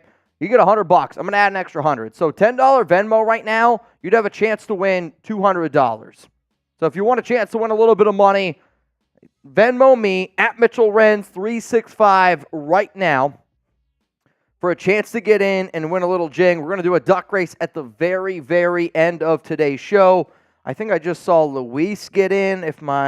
Luis Rodriguez, you in. So right now you would win you'd win $200. $10 Venmo to win $200. Good luck. 20 people are in. Good luck to all y'all. Dylan, best veteran QB3 to sign to develop Jaden Daniels. So you're saying who's the best veteran QB3? So essentially you're saying we draft Jaden Daniels. You have Aiden O'Connell as the backup. And then a quarterback 3 to develop Jaden Daniels. If you trade up for a QB in the top 3, you're not developing anybody. Like, I get the idea of maybe you want someone that he can, learn from, but you're not giving up everything that it takes to give up for a QB to get into the top 3 if you're not 100% sold on that guy. Like, to me, the mobile QB is going to be Anthony Brown on the roster. Like, that would be Jaden Daniels, Aiden O'Connell, Anthony Brown. Like, those are the only 3 quarterbacks that you need on the roster. Like, I'm not going to sign a veteran quarterback like, let's just say, I don't know, a Jacoby Brissett. That's $10 million plus a year. A Tyrod Taylor. That's probably $5 million a year. I'm not going to do that for my QB3. What you would try to do is say, okay, Aiden, even though you don't have the athletic ability that Jaden has, you still understand what Antonio Pierce looks for in a day-to-day basis. You played 9 games with him as your head coach. I actually think that would be more of the learning curve for Jaden, but no, you're not going to sign a veteran to develop Jaden Daniels because you believe in him, right? John, Mitch, put this into your translator. I don't know what that is. Not a clue. To be honest, I made a roll on this a long time ago. I don't say anything that I don't understand on this show because I will say this one. It was like chupa. The word is with a V for anybody that speaks Spanish. You guys can get it. Not going to do it, though. I don't trust you enough. I mean that in the most respectful way possible. I don't trust you enough to say that out loud. I can't do it. I don't know. It's sketchy. Though. Some people are laughing. The first one, I believe that means love. Yeah. It's like love something for me because I am good something. It's along those lines. I don't know. Or like I am. Because Porque is what? Why? It's when it's together like that, it means because. Oh, really? I didn't know that. Yeah. See, any word that begins with a P, I don't believe you. I don't think it's something that I should say. Somebody said it's nothing serious. Fair enough. Oh, come for me, my baby. I'm drunk. Is that what it means? Yeah, and it's basically like, come pick me up, come get me. I'm drunk. Oh, all right. I mean, I might actually have to say that then. Luckily, though, I walk home, so I literally walk. I got close enough to work so I could walk home for the random days like today with Sam On's. Like, you know what? Let's get a little bit crazy. Let's let our hair down here a little bit and let's get wild. I got a super chat coming in here from Herman, and then after this, I'm going to tell you who's all in our duck race. And then we're going to get into the next segment here on the Raiders Report. What up, Herman? Hey, Mitch. On Monday, April 8th of this year, the total solar eclipse will hit Dallas. Will you bring Alex to the site of totality? I feel like this has multiple meanings here.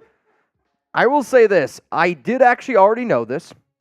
My dad is a big, my dad on my phone, his name's Doppler, and I know the weather is not the same as this. Dude, I literally thought somebody fell in the office. I thought somebody fell in the office. But my dad keeps track of all this stuff.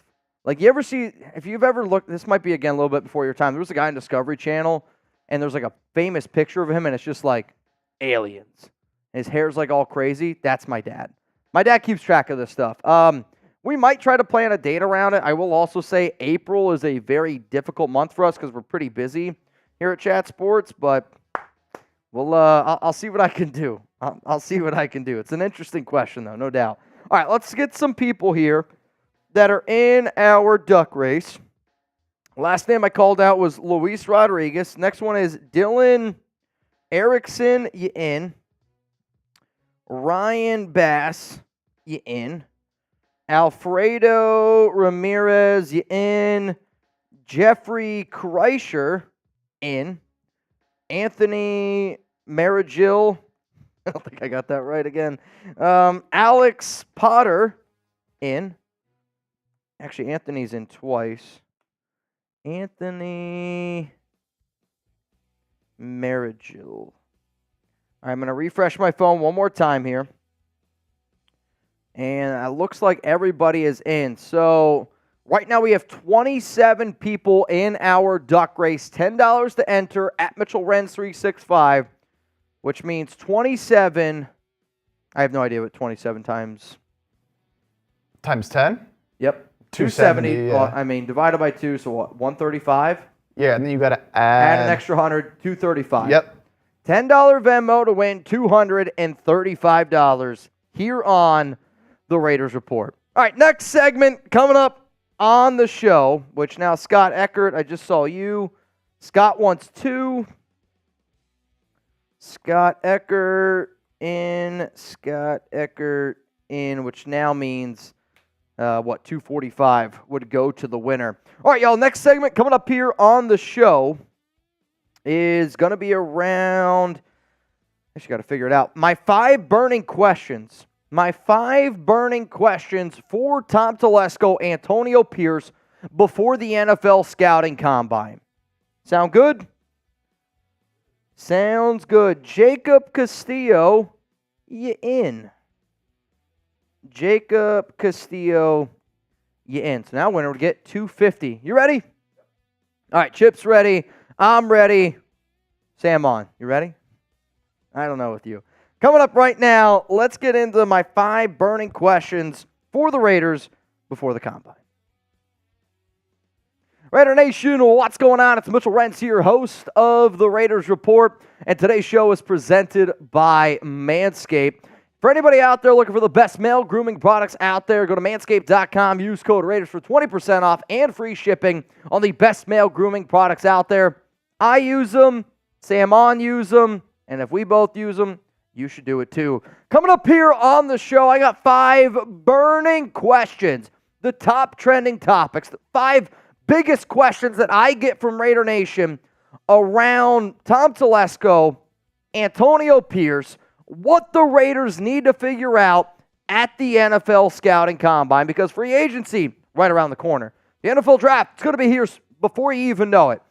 And if you're a brand new head coach regime, you got to figure out what it takes to get to that next level. So I got 5 burning questions coming up here on the show. For those that do not know, we're going to be doing an interview with Tom Telesco at the NFL Scouting Combine. He's going to be set to talk to the media at 1 p.m. Eastern Time on Tuesday, February 27th. We're going to have our team out there for Chat Sports. They're going to be able to sit down. They're going to be able to talk to him. So if you want to know what Telesco has to say about the Raiders and maybe some of their future plans, hit that subscribe button and turn on those notifications. Here by the NFL Combine. Like, it needs to be known before the Combine, before free agency, because the Raiders need to be able to paint a picture of what they're going to do going into the offseason.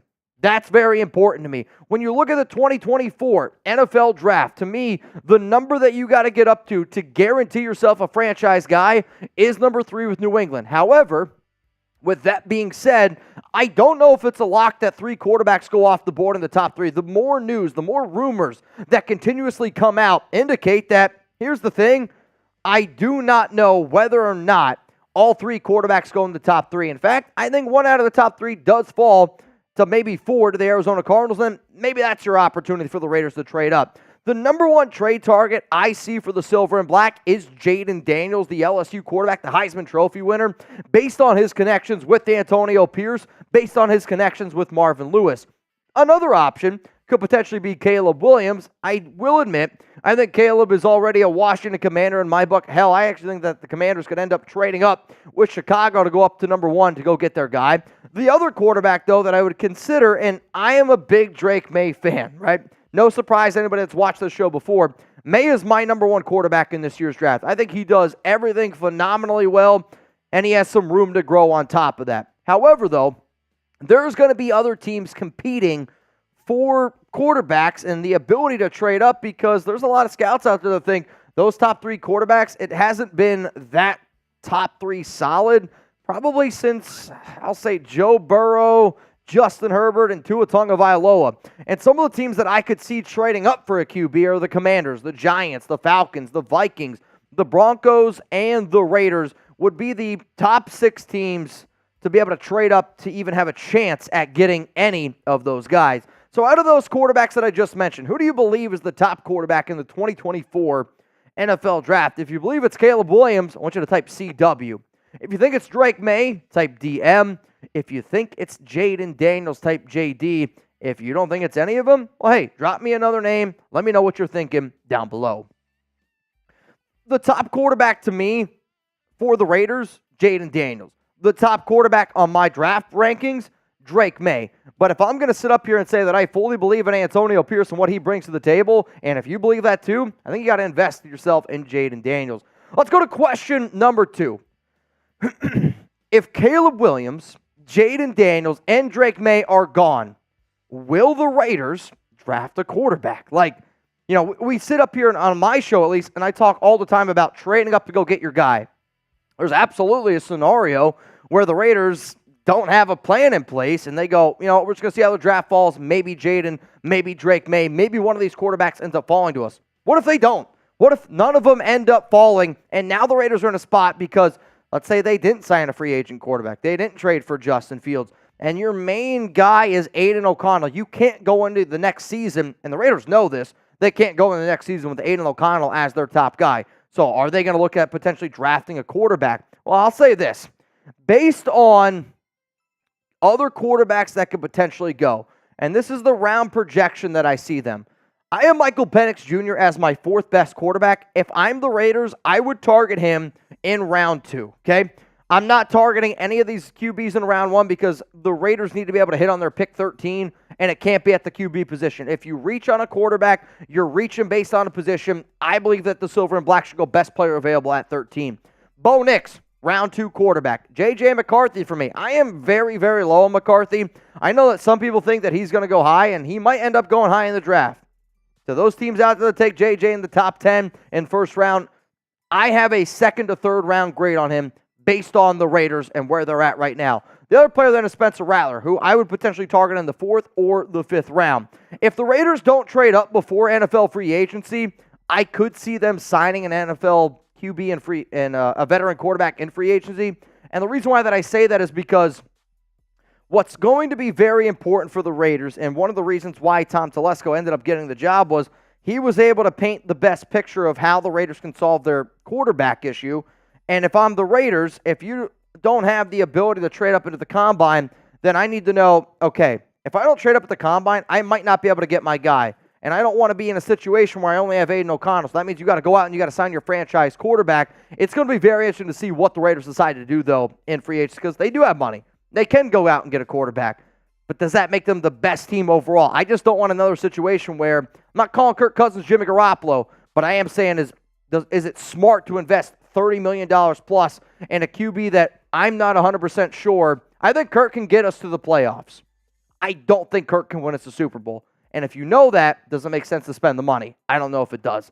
I'll get into my other burning questions here on the Raiders Report, but today's show is presented by Manscaped. And I'll tell you this right now. If there's one guy that I know that uses Manscaped, his name, Sam On. Manscaped's new Lawnmower 5.0 Ultra is every man's cheat code to look good, feel good, and turn the page on confidence this year.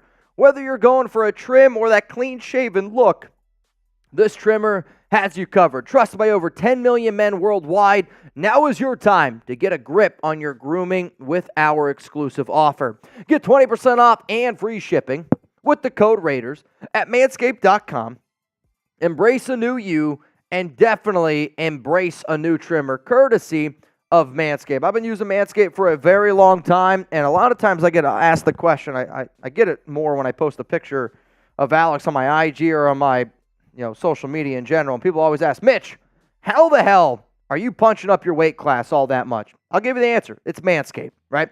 Like, women, this might surprise you, care more about the way that you smell than maybe sometimes the way you look. With Manscaped, they have ball deodorant. I use the ball deodorant every single day. I sweat a lot. Hell, I'm sweating right now. It's probably because of Sam's just doing all crazy stuff to me today. But who out there uses deodorant underneath your armpits? Honest question. Do you use deodorant underneath your armpits? Yes? Hopefully. You should also use it on your ball sack too. And Manscaped has the tools to make sure you're looking good, that your Ken Stabler isn't living in a bush, and then also that it's smelling great. If you think about life, right? If they get down there and then they're like, it doesn't smell good, I'm out, you're going to be upset with yourself. Bottom line, use Manscaped. We're here to hook you up. Manscaped's here to hook you up. Use code Raiders. 20% off and free shipping at manscaped.com. That link's going to be available down in the comments, down in the description. DJ Loaded says he's got one. And if DJ Loaded's got one, you should get one too. Let's go to question number 3. Will the Raiders address their missing O-line pieces in free agency or the draft? If I'm the Las Vegas Raiders, I'm entering that NFL scouting combine. There's already going to be a few players that I have my eye on. I'm like, you know what? That's the guy that I'm going to target in the draft. But the reason why this is important is because with Las Vegas right now, you're not just missing one. You're not just missing 2. You're going to be without 3 starters on your offensive line because Andre James, Greg Van Roten, and Jermaine Illuminor are all going to be testing free agency, right? And I've reported that Dylan Parham is expected to play center because Andre James is not going to be returning to the Las Vegas Raiders. But no matter what, you're not just replacing 1 or 2 positions. You got to be replaced 3. So you are going to have to look in the draft. I do think you could also potentially look in free agency. And the reason why that this is an important question going into the combine is because I love the depth in this year's draft for offensive linemen, especially in rounds 1 to 4. Like, I think the offensive tackle depth here is very impressive. I think the offensive guard depth is very impressive. Hell, I think there's a lot of really, really good centers. Like, I know that the Raiders' plan is plan A to put Dylan Parham at center. But if you're able to get a solid center like a Cedric Van Prawn from Georgia in round 4, you put him at center. You could then just keep Dylan Parham at left guard. I want the Raiders to potentially sign like 1 guy in free agency. However, what do they decide to do? Like if you're looking at your top free agent offensive guards, the number 1 most likely person, and I've said this before on shows, is Damian Lewis. Yes, he is now predominantly a left guard. He was a right guard back at LSU when he was with the Raiders offensive line coach, James Craig. But his versatility is exactly like, I think, what the Raiders are looking for from an offensive line standpoint. Could you go a few other positions? Yeah, absolutely. Could you go cheap with Greg Van Roten and Damian Lewis? Yeah, absolutely. And then you also go look at your top free agent offensive tackles. I'm a believer that Jermaine Illuminor ends up coming back. And Jermaine wants to remain in Las Vegas. He does also want to get paid, which he deserves to get paid. I'm not going to give Jermaine anything over $6-7 million per year, and maybe that's not enough to keep him. But based off my conversations with Illuminor, he wants to remain a Raider for a long time. And if you're not sold on a lot of these guys, then you can look in the draft because it is a very, very deep draft. Let's go to question number 4 here. Is there a defensive tackle prospect that the Raiders like enough to not spend big in free agency? If I had a conversation with Antonio Pierce and Tom Telesco and they were to ask me, Mitch, where would you like to allocate all of your money, or not all, the majority of your money in free agency, I would say we have to get a defensive tackle. Like, you got to sign a big-name defensive tackle, or you're going to have to go out and draft one in the top 4 rounds. And the way that the draft is built, the defensive tackle depth is not, I'm not crazy about it, where when I look at the defensive tackle depth in free agency, I love it. And to me, I look at a Byron Murphy, a Jerzon Newton, and yes, I recently have done my rankings. I have Byron Murphy now as my number 1 defensive tackle in this year's class. Jerzon, he's at number 2. Then after that, I would say there's a tier break between Devondre Sweat, Leonard Taylor, Chris Jenkins, and Brandon Fisk from Florida State. He continues to go higher and higher up my board. But the reason why it's very important for the Raiders to find that DT is you got to take pressure off of Tyree Wilson. It's also a major need that this team has, considering the fact that they're going to lose a lot of their defensive tackles this offseason. So let's go. Let's get involved right now. If you're watching this live, if you're watching this on a later date, let's get involved down there in the chat. I want you to name a defensive tackle that the Raiders should draft, and which round are you targeting him? Like, when I do my mock drafts, the defensive tackles that I target a lot of times, if Byron Murphy's there in round 2, I love it. If a guy like Brandon Fisk is there in round 3, I absolutely love it. And out of the top 10 names that I just showed you, this is where I would target them for the Raiders. Now remember, the Raiders are picking at pick 13. So when I see Byron Murphy and Jerzon Newton, I actually don't like the idea of taking either of those guys at 13 personally. If the Raiders were to trade back, get a few extra picks, then I'm on board with it. Devondre Sweat, Leonard Taylor, Chris Jenkins, I'm on board with taking them at pick number 44. Fisk, I would like to get at 77, but if you told me the only way that I'm going to get him is at 44, I do think it's a little bit of a reach. But if you're looking for this year's like defensive tackle that's going to remind people of Crosby, and when I say that, I mean only based on the motor. Fisk was very, very good at the Senior Bowl. Raiders coaches were very impressed, and because of that, I'm willing to bet on somebody that goes out there, and I think he's got the best damn motor in this entire NFL draft class for all defensive tackles. Let's go to question number 5 here. Will the Raiders try to bring back Josh Jacobs or draft a running back? It was reported by Adam Schefter, and it wasn't really news. It was everything that we already knew about Jacobs, where Raiders weren't going to franchise tag him. They're going to let him test the market. However, Jacobs wants to return to the Raiders. Antonio Pierce and the Raiders, they want to bring back Jacobs. But this is the question that has been kind of involving the Josh Jacobs and the silver and black. Like, he's a great freaking running back. Nobody ever thinks that he's not a great running back. Antonio Pierce called him the heart and soul of this team. But if I told you right now it's going to cost $8 million per year, $9 million per year, $10 million per year to bring back Jacobs, we know Jacobs is a hell of a running back. Or you could use that 8, 9, 10 million to go get yourself a upgrade at the offensive line position, an upgrade at defensive tackle, an upgrade at another position, right? Like, if you told me that we could use that $10 million and go get one of the top defensive tackles in this year's class and free agency, I'm in. Like, I would rather allocate my money in that way for the salary cap, because there's a lot of running backs in this year's draft that I like. And when you look at my running back rankings on here, I got Jonathan Brooks, Trey Benson. They're probably the top 2 backs in this year's class. Depending on what type of offense you run, now these rankings that you see on here, they are solely based on rankings for the Las Vegas Raiders. Like, anything that I do on this show, I don't do it based on anything else besides for the Las Vegas Raiders. Like, I am a lot higher on Marshawn Lloyd than a lot of people. I think Blake Corum would be an interesting fit. If you were to ask me which running back would Telesco have his eyes on, it would probably be the Notre Dame running back Esteem, just because he loves Notre Dame backs.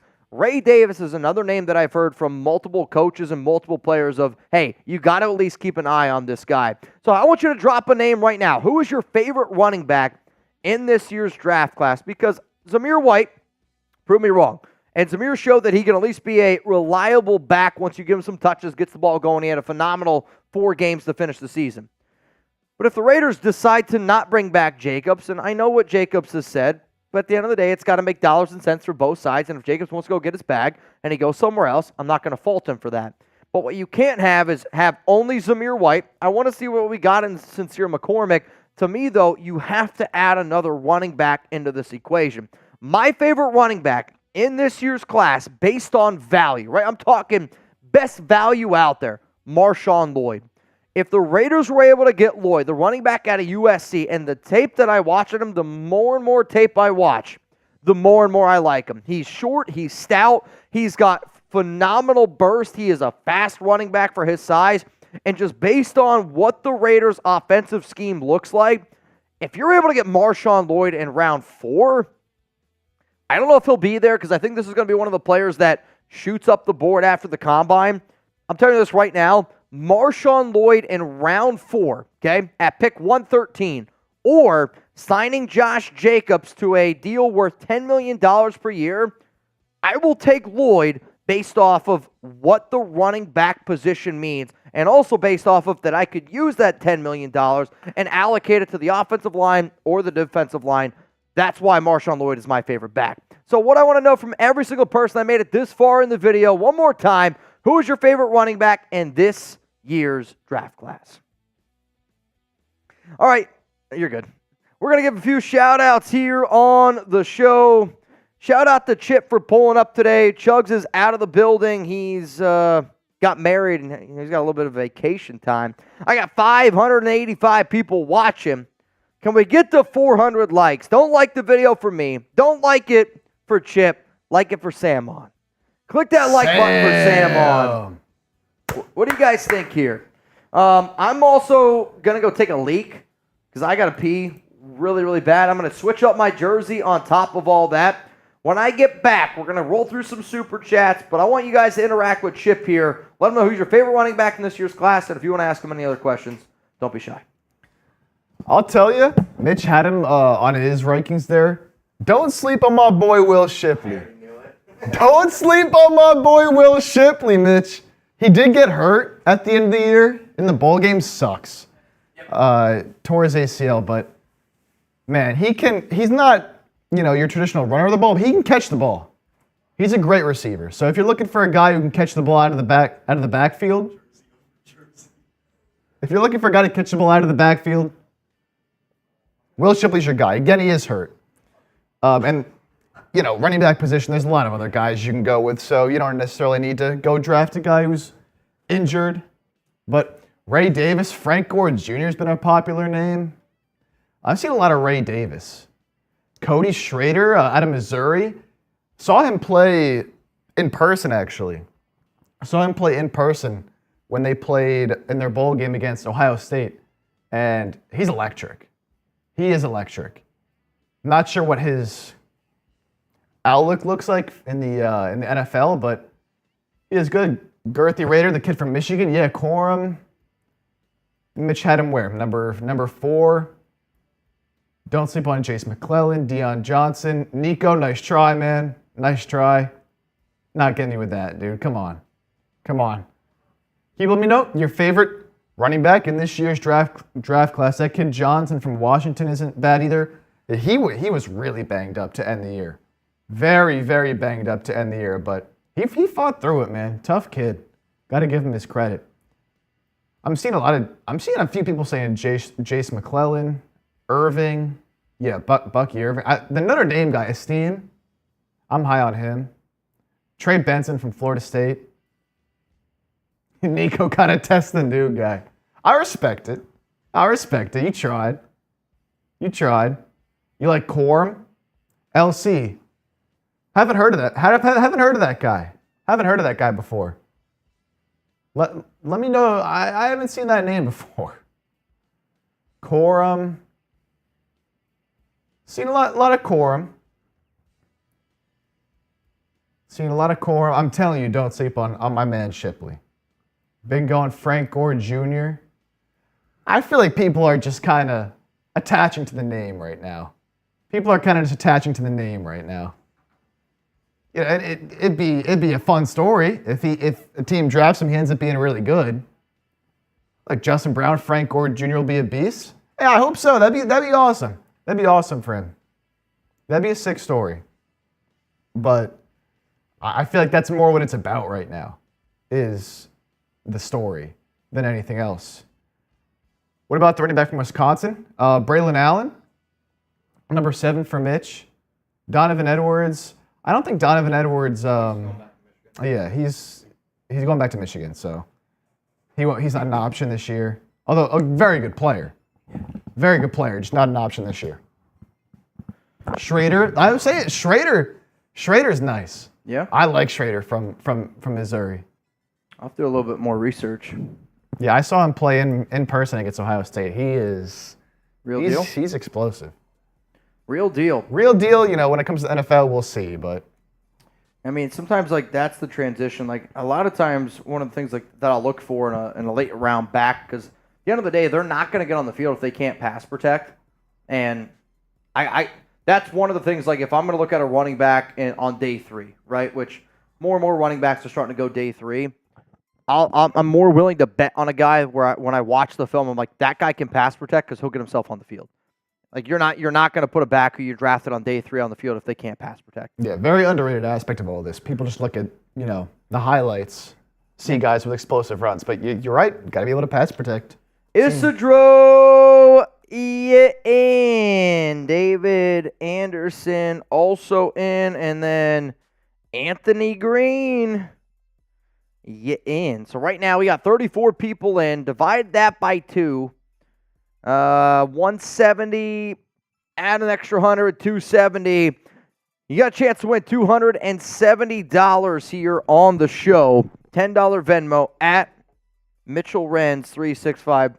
I also got to say this because it is not really Raiders related, but he was drafted in the first round by the Silver and Black, and it just shows again that anybody that thought Damon Arnett was worth a first-round pick, you are a fool. But Damon Arnett was arrested and charged with possession of less than a gram of meth and unlawful carrying of a firearm. I mean, you want to talk about a moron. My goodness. It's actually sad, man. It's sad that somebody went from having an opportunity to play in the NFL, being a first-round pick, and threw it away the way that they did. Like, yeah, it's unbelievable. It's unbelievable, man. Let's go to LC Raider Mitch, FKC, LC, all day, every day, FKC. What up, Dave? Much love. Continue doing what you guys do. Raider Nation appreciates what you do. Dave, I appreciate that. The only time I honestly get upset with people, and the reason why I'll say this is there was somebody on Twitter posted a picture of a trade that I did. So the trade idea was when Crosby was like, I might not come back to the Raiders if we end up like not hiring AP.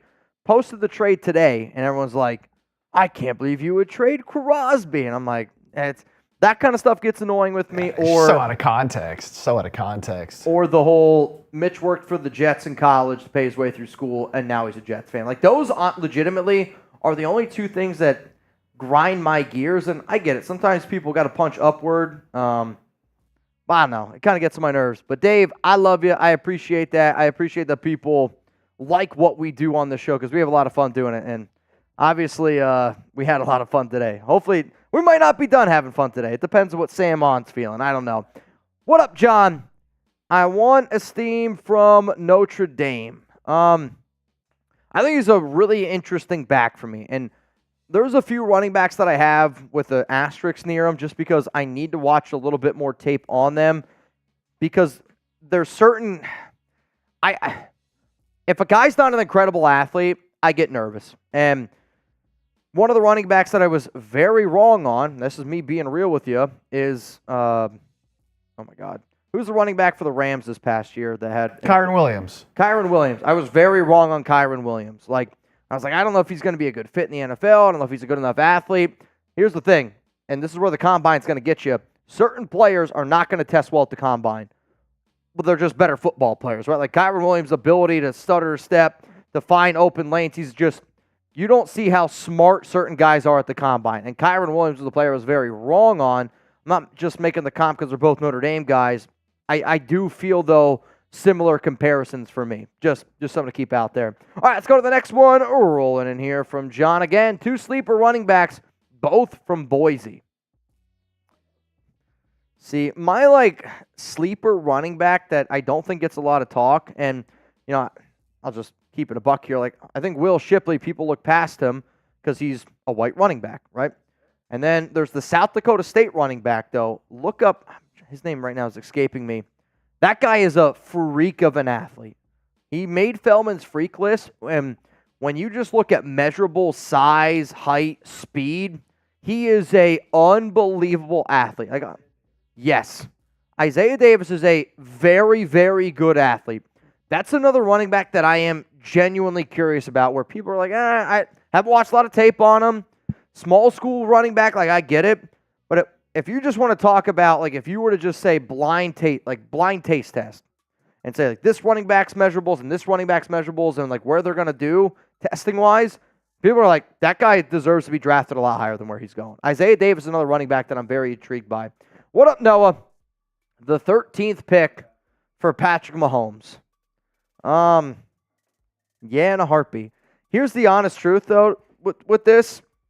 If you offered the Kansas City Chiefs every single one of your draft picks for the next 3 years, and I'm not even kidding you, I think if you offered them every single player on the Raiders roster, they would say no. Every player on the Raiders roster, you line up every single one, everyone, and all 3 picks, or not all 3 picks, all your picks next 3 years, they say no, right? Here's the very unfortunate truth of what I'm about to say. Patrick Mahomes is going to be a Chief for life. And if he's not, it's going to be when he's 40 years old, right? He'll take the Tom Brady route. I can't stand the fact that the Raiders got to go up and compete against this guy. But at the end of the day, if you want to compete at the highest level, right? Sometimes I look at football as the way I do boxing or UFC, where I get it. It's always a team sport, right? But if you're a guy competing in the UFC or competing in boxing, you want to go up against the greatest, right? The only way that you're going to be able to figure out how great you are is when you go up against somebody that's the greatest. I mean, imagine a title fight.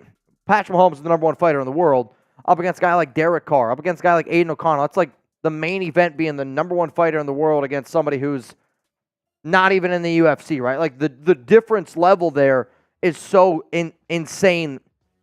Why we got to go find our guy? You got to go out and find your guy. But there's different levels of competition, which I 100% get. All right, y'all, we got 500 people here in the building right now. Chip had to go take a quick little leak.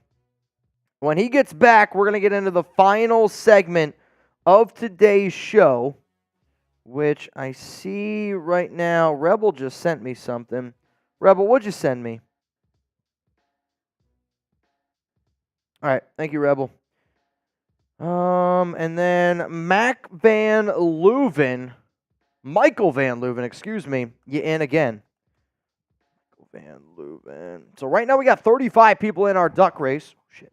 You guys still hear me? Yeah, I thought I kicked out my cord. We got 35 people in the race for a chance to win $275 right now. I threw in an extra 100 from Sam on. He's been the MVP of today's show. Dude's been just absolutely balling out, man.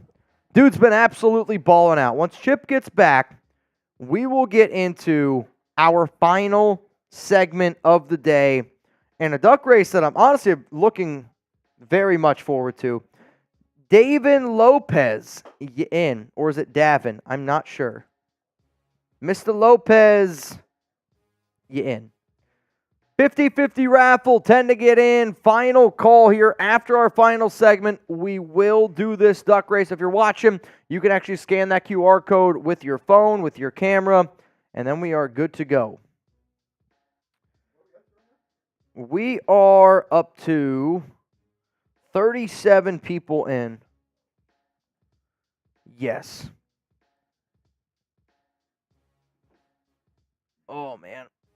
It's unbelievable that Damon Arnett, man, it's just arrested. No, he was arrested on, it's just becoming arrested on January 6th at 3:30 a.m. and charged with possession of less than a gram of meth and unlawful carrying of a firearm. It was in Richardson, Texas. So that's right up the road. That's not far at all. Honestly, kind of scary. Yeah, that's what's insane was the amount of info that was out there of why you should not draft Damon Arnett, and yet Mayock had the balls to say we did more research than anybody on Damon, and we decided to take him. It's a mind-blowing thing, man. I can't even believe he said it. Let's go to Douglas. Who would win in a UFC fight, Mitch or Chugs? I mean, UFC rules. In all honesty, I'd bet on the guy that's got pounds on me. Like, in weight classes, like if Chugs comes down to my weight class, I'll say me. But if it's based on what it is right now, I was a wrestler. You wrestling somebody that's... Chugs probably got 50 pounds on me. Who's got the reach, though? Because that's also important. But see, if I were to fight, it wouldn't be a boxing match. I would get in any boxing match, I'm getting my ass whooped. I'm a wrestler. I would wrestle. That's fair. And I don't know if wrestling somebody 50 pounds heavier than you is a smart decision. No, that wouldn't end well. Like, sooner or later we'll do Jello wrestling, but I would legitimately say probably Chugs. But then again, I don't know Jeremy's wrestling background. I have no idea. LC, did you see Cam Newton's fight? Honestly, that dude is tough as hell. He took that sucker punch like a champ. I met Cam Newton at Media Day, and he was doing this show. He was going around interviewing people, and Cam came up to me and put his arm around me, right? When Cam put his arm around me, it was there's been a few times in my life where I have felt very small. When I met Colton Miller in person, he was gigantic at 6'9". Jermaine Illuminor is a big guy. You think about a right tackle in the NFL, Jermaine's big. Cam Newton was bigger than Jermaine Illuminor. I don't care what the height, what the weight is. I'm talking broadness. Just when you see somebody that big, I don't know what has to go through your mind to be like, I'm going to try to punch that guy in the face. And what you saw was a human who is a great athlete. I know he hasn't played in the NFL. Anybody that's played in the NFL before at that size is an incredible athlete. He just ripped apart people. He's just unreal. I mean, he didn't even have to throw a punch. He just held everybody off. It's a different level. I mean, you just don't realize how big these guys are. I would say Cam Newton and Max Crosby, very similar in size. You think about a defensive end the size of Crosby playing QB, I'm telling y'all, it's a different level of athlete. Can't even imagine trying to square up with that guy. Unreal. Carlos, 1 to 10, how confident are you that we will trade up? I always say I am a 10 in terms of we will try to trade up. In terms of an actual trade going down, it's not very likely. I mean, it's not. I'd say 2, 3 out of a scale to 10 of will the Raiders be able to trade up and get their guy. And when I say trade up, I'm talking top 3. If Jaden Daniels falls to pick 4 at the Arizona Cardinals, I would say a 10 out of 10 that the Raiders try to trade up and go get their guy at 4. Again, there's going to be multiple teams, though, that try to trade up. But if he falls to 4, I think the Raiders are going to do everything in their power to go get him, and I think they will end up getting him. Coming up next here on the show, we are going to get in. Also, I see Marco in, and then I got OC Raider in, Andres Montano in.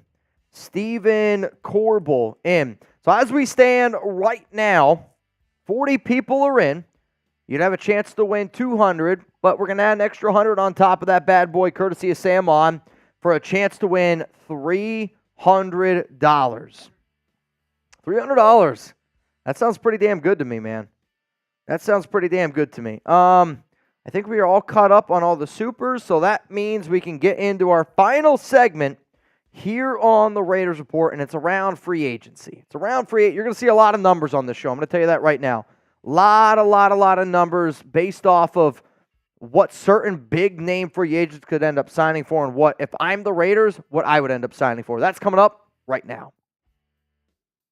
Raider Nation, what's going on? It's Mitchell Renz here, host of the Raiders Report. And coming up on today's show, we're going to be ranking the top 10 free agents the Raiders should consider giving a massive contract to.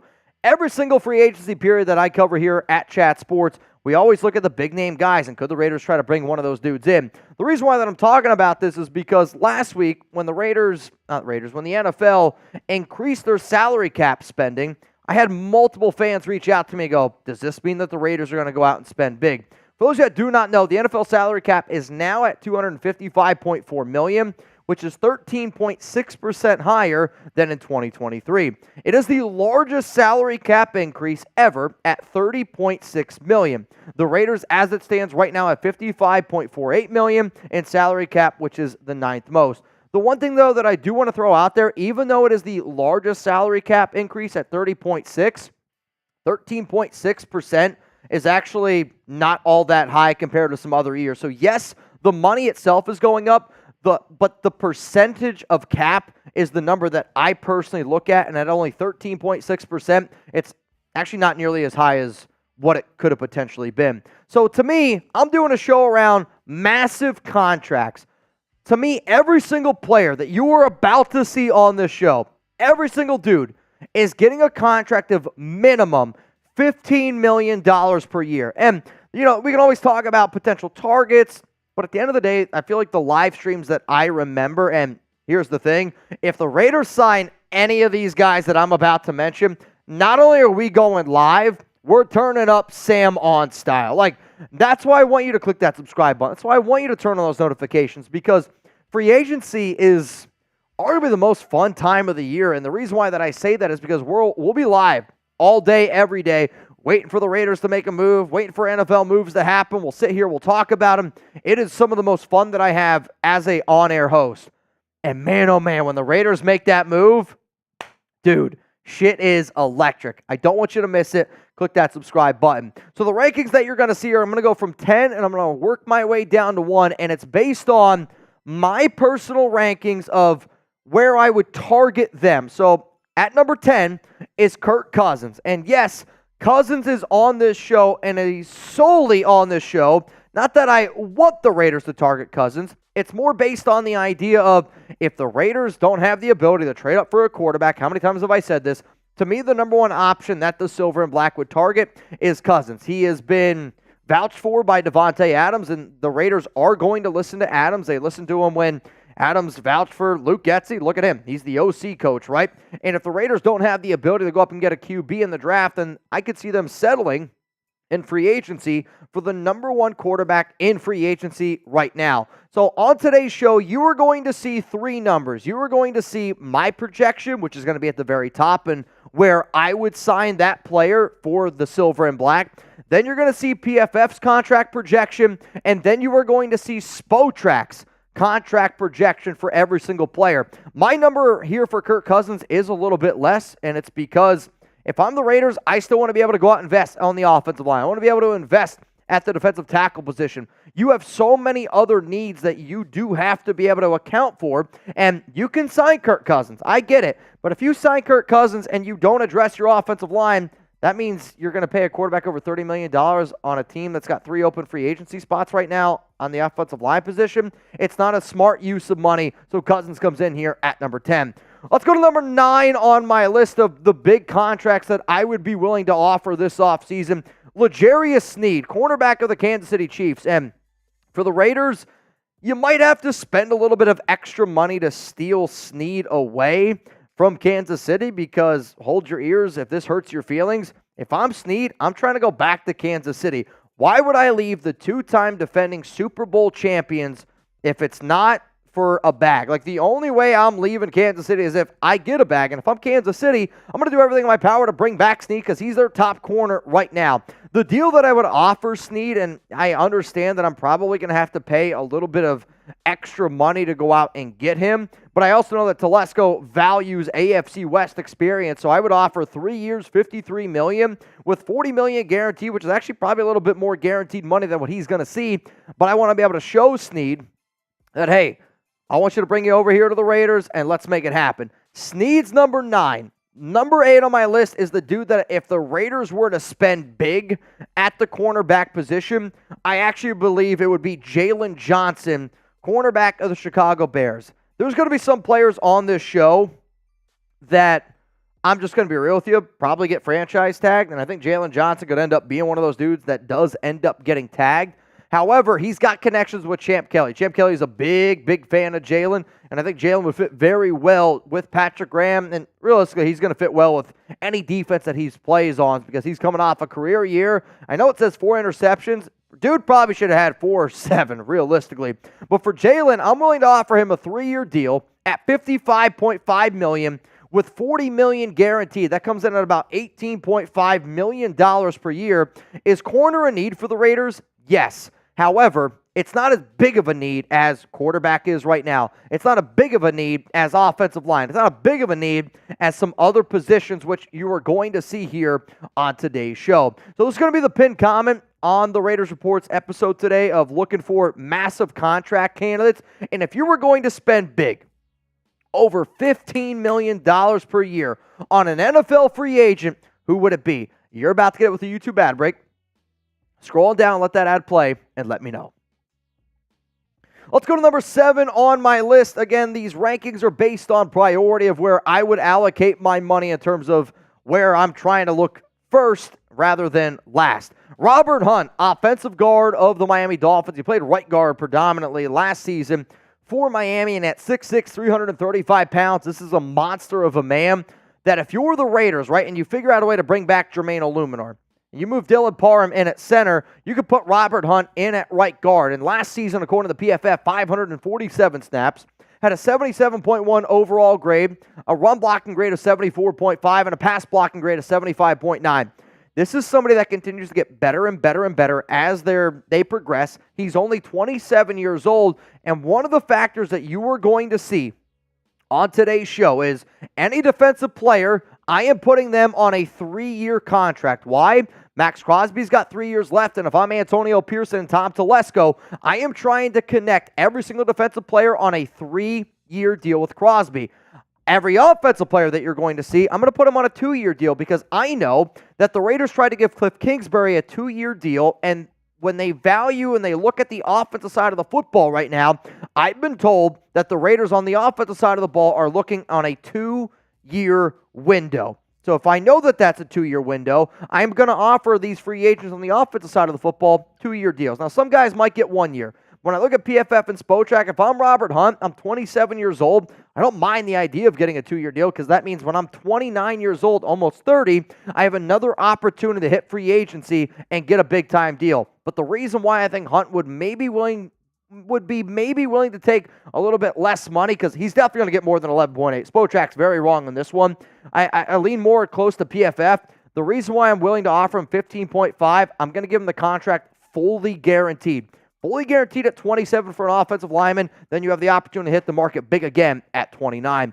I'll give you a few more players that I'd be willing to spend big on if I'm the Las Vegas Raiders, but I wouldn't be able to do today's show if it wasn't for our awesome sponsor, Gametime. Nation, create an account, redeem code RaidersChat for $20 off. Download Gametime today. Last-minute tickets, lowest price guaranteed. Snag the tickets without the stress with Gametime. Buying tickets to your favorite events, it shouldn't be stressful. Forget about planning months in advance. Gametime has deals on tickets right up to the day of the event. Get exclusive flash deals on tickets for football, baseball, concerts, basketball, comedy, theater, and a whole lot more. It is the perfect app for buying tickets when planning on visiting Las Vegas. And one of my favorite things that Game Time has is they have a section for, under $50, which if I can take somebody to an event like my fiance Alex, if I got a kid and you're like, I don't know if my child is going to be able to remember this a few years down the road. If you get an event for under $50, they will remember what you end up doing with them just because of the memories that you're going to be able to create. So I honestly want you guys to check out Game Time, because the reason why this app is a difference changer, it's a very intelligent app. And here's just the God honest truth. If they have a seat available, they don't want nobody to sit in that seat. They will give you that seat at a lowest price guaranteed, because they know, well, if nobody sits in that seat, we're not going to make any money off it. So even if we got to give it away for $1, you sit in that seat, they know if you're there, you're going to buy some food. You're going to buy some drinks and shit. If I'm getting a ticket for way, way less than I thought it was going to cost, I'm going to spend even more money when I'm at the event. That's why Game Time is genius. So download the Game Time app, $20 off with code RaidersChat. Terms apply. Again, create an account, redeem code RaidersChat for $20 off. Download Game Time today. Last-minute tickets, lowest price guaranteed. Let's go to number 6 on our list, and it's Kevin Dotson, the offensive guard for the Los Angeles Rams. Now, Dotson is an intriguing player to me. He can play left guard. He can play right guard. Dotson, if it was up to me, considering the year that he just had, I would just keep him at right guard, because he had 881 snaps, had an 85.2 overall grade, 68.3 pass blocking grade, but an 88.8 run blocking grade. Like, the offense that the Raiders are going to run, I do think fits Kevin Dotson well, and I do think Dotson is better than Robert Hunt. However, I do think that Robert is a better overall offensive lineman for what the Raiders are going to try to run this year with Luke Getsy. And if you're going to spend big on offensive guard, there's only 2 options. When I say spend big, again, I'm talking $15 million plus per year. It is Kevin Dotson. It is Robert Hunt. Those are the only 2 names. If you want to have my best bang for the buck offensive lineman for the Silver and Black, his name's going to be coming up here in a little bit. But I would be willing to offer him a 2-year, $35 million deal with $35 million guaranteed. And $17.5 million per year for an offensive guard is very, very good money. I'm willing to pay him a little bit extra more money, because I see Dotson signing a 4-year contract. Like, if you're coming off the year that Dotson had and the year before he was not very good, I would recommend, if I was his agent, and say, hey, you're coming off a career year. I don't know if you're going to have a better year. Let's try to sign a longer-term deal. That way we hone in, and then we have another opportunity when you're 31 years old, 30 years old, 32 years old, to hit free agency again for the last time. So the reason why I'm willing to pay him a little bit extra money, and the reason why I feel like I have to pay him a little extra money, because I don't see him coming for anything less on a short-year deal. Let's go to number 5 on my list of Raiders free agent targets to spend big on, defensive tackle DJ Reader. The biggest knock that I have on Reader is his inability to stay healthy, because when you look at some of the other DTs that are about to come up here on the show, Reader's the one where, yeah, don't get me wrong, when he's on the field, he's a hell of a player. When he's not on the field, though, which is more often than not, because he does battle injuries, it can be a little bit annoying. And to me, the Raiders got to spend big at DT. Like, you got to be able to figure out a guy that you can bring in, and if you're looking for upside, who does have injury risk, but it's not going to be nearly as expensive as some of the other defensive tackles in this year's group, Reader could be your dude. And ESPN has recently linked Reader to the Silver and Black, and my contract projection for him is 3 years, $45 million with $25 million guaranteed. I'm not willing to give Reader as much guaranteed money because of the past injury issues that he's had, but I am willing to pay him somewhere in between what PFF and Spotrac believes is the value for him. I want the Raiders to address the middle of the offensive line and of the defensive line. You have to win in the trenches. And if there's something that I'm starting to grow with Telesco a little bit more on, is anybody watch the show knows that it doesn't matter unless you win in the trenches. And I've always said that. Telesco does have that reputation for trying to build in the trenches. And DJ Reader, though, comes in here at number 5, because if you're going to go more bang for your buck, right? There's 2 names. There's DJ Reader, and then there is Leonard Williams. And Leonard Williams comes in here at number 4, defensive tackle of Seattle. Williams grew up a Raider fan. Williams grew up on the West Coast, right? I know a lot of Raider fans would love Leonard, and if I'm Williams, I'm looking at, all right, I can actually probably make more money in with the Raiders in Nevada, because I'm not going to have to pay nearly the taxes that I'm going to have to pay. On top of that, I'd be willing to bet that Leonard Williams' memorabilia as a Raider fan, would sell way, way more than it would on any other NFL team out there. And if I'm a free agent in today's day and age, guess what? That's going to be something that I look at. It's going to be something that I consider. Now, Williams has played with the Giants. He also has those connections with Patrick Graham when Graham was the defensive coordinator of the Giants. And even though, like, you look at 2020, like 11 and a half sacks, that's a career year for Williams. And those are the numbers that I would be trying to bring back. I do anticipate that Seattle does everything in their power to bring him back. But if I offer him a 3-year deal worth $50 million at $16.7 million per year, I'm going to give him a little bit more extra of the guarantee money. But you're still looking at a dude who's 27-ish years old, 28 years old. He might actually be older than that, 29 years old. Who's got then at defensive tackle, I view it the same way that I do offensive lineman, where as a DT, like you're seeing guys play in their mid-30s. If you're Williams, I'm willing to take that 3-year deal, match himself up next to a guy like Crosby. I'm hoping the Raiders extend Malcolm Kuntz, and you build more of that center core with the silver and black on defense. Let's go to number 3 here on my list, and he's the number 1 free agent out there, but he's number 3 on my list because when I did these rankings, it was based on need, it was based on fit, and it was also based on money. And the person that's going to cost you the most money that's not a quarterback is Chris Jones. Hell, there's actually a chance that Chris Jones ends up making more money per year than Kirk Cousins. Like, if you told me Chris Jones at the end of this year makes more money than Cousins, I actually don't know if I'd be all that surprised by it, because if you're Kansas City, you got to do everything in your power to bring him back. And they might franchise tag him. Here's the thing, though. He ain't playing on that franchise tag. He's going to demand top dollar considering the year that he had and the fact that the Chiefs just won back-to-back Super Bowls. And if you're an NFL team out there like the Raiders, I'll tell you this, the only way that you're going to get him is if you beat the Chiefs in terms of how much money you're willing to offer him. And the contract that I would offer Chris Jones if I was the Raiders to try to steal him away from Kansas City at almost 30 years old would be essentially the deal that the Rams gave Aaron Donald. The Rams gave Aaron Donald 3 years, $95 million, fully guaranteed. And this might surprise some people. Chris Jones has been the best defensive tackle in the NFL for the past 2 years. Like, if you want to just look at who's been better, Aaron Donald or Chris Jones, I think people that don't watch football would say Aaron Donald, but I'm telling you, it's been Chris Jones. Let's give him a deal. Very similar. 3 years, $96 million with $96 million guaranteed. Like, if you want to just talk about who's the best player in free agency, it's Chris Jones. The fact that we'd steal him away from Kansas City, that's an extra pick. But you're going to have to pay him more than what Kansas City would be willing to pay him. And if I'm Chris Jones, I'd be willing to take less money to try to get a 3rd straight Super Bowl than I would going to play for the Raiders. Like, realistically, this number might not even be high enough. It's just what I would be willing to pay him to take him away from Kansas City. So let's have this question here. Would you give Chris Jones over $30 million per year to take him away from the Chiefs? Give me a yes, or I want you to give me a no. It's a lot of money for somebody who's not a quarterback. But I look at it as you're getting the best defensive tackle in football, and you're taking him away from the Chiefs. I see a lot of people saying absolutely. It does handcuff you a little bit. I like the idea. I would just go with these 2 other players over him because of the fact that it's not going to cost you nearly as much money. Let's go to number 2 here on my list. It's Christian Wilkins, defensive tackle for the Miami Dolphins. And this guy's got tons, and I mean tons of connections with Raiders coaches right now, especially Rob Leonard. And Rob Leonard worked close with Christian when they were together back in Miami. And there's also been some ties, I believe, with Patrick Graham on top of that with Wilkinson.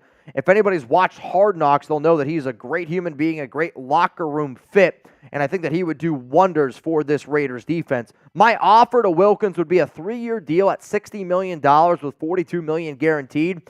I'm willing to give him $20 million per year. PFF thinks he's only going to get a 1-year deal. Spotrac thinks that he's going to end up getting a 4-year deal. If I was Wilkins, I would try to be around that 3-year deal for the simple fact of if you go 4 years, you're going to be 31 years old when you hit free agency again, almost 32. If I was Wilkins' agent, I'd say based off of NFL values, and even when I say it to myself, if I say a player is 30 years old, okay, and then I say a player is 31 years old, think about in your mind how much older 31 to 30 is. I might say that because I'm 31 now, and I just after being 30, but that's how I feel. And the more and more closer you start getting into those 30s, the more and more I would try to say, if I was an agent, stay away from that number when you're about to hit free agency again. Which means then, coming in at number 1, for anybody that's watched this show, it's probably not too much of a surprise. It's Justin Madubuike. And Madubuike to me is number 1. And it's another player that, I'll be real, if I'm Baltimore, I franchise tag him and I make some team. If they want him, hey, you got to give me 2 first-round picks for him. If I'm the Raiders, though, and I'm going to allocate my money, I'm going to allocate a big contract. If he hits the free agency market, this is the guy that I'm going to try to go out and get because he's only 26 years old, and he can do a lot of different things, and he's got a good connection with Rob Ryan from their time previously with Baltimore, but it's his ability to get after the quarterback. It's his ability to stop the run. To me, at age 26, for what you're going to have to pay him, he's my number 1 priority. Is Chris Jones better? Yes. But would I be more inclined to pay Justin Madubuike $23 million per year, and then, who knows, maybe I could re-sign Josh Jacobs?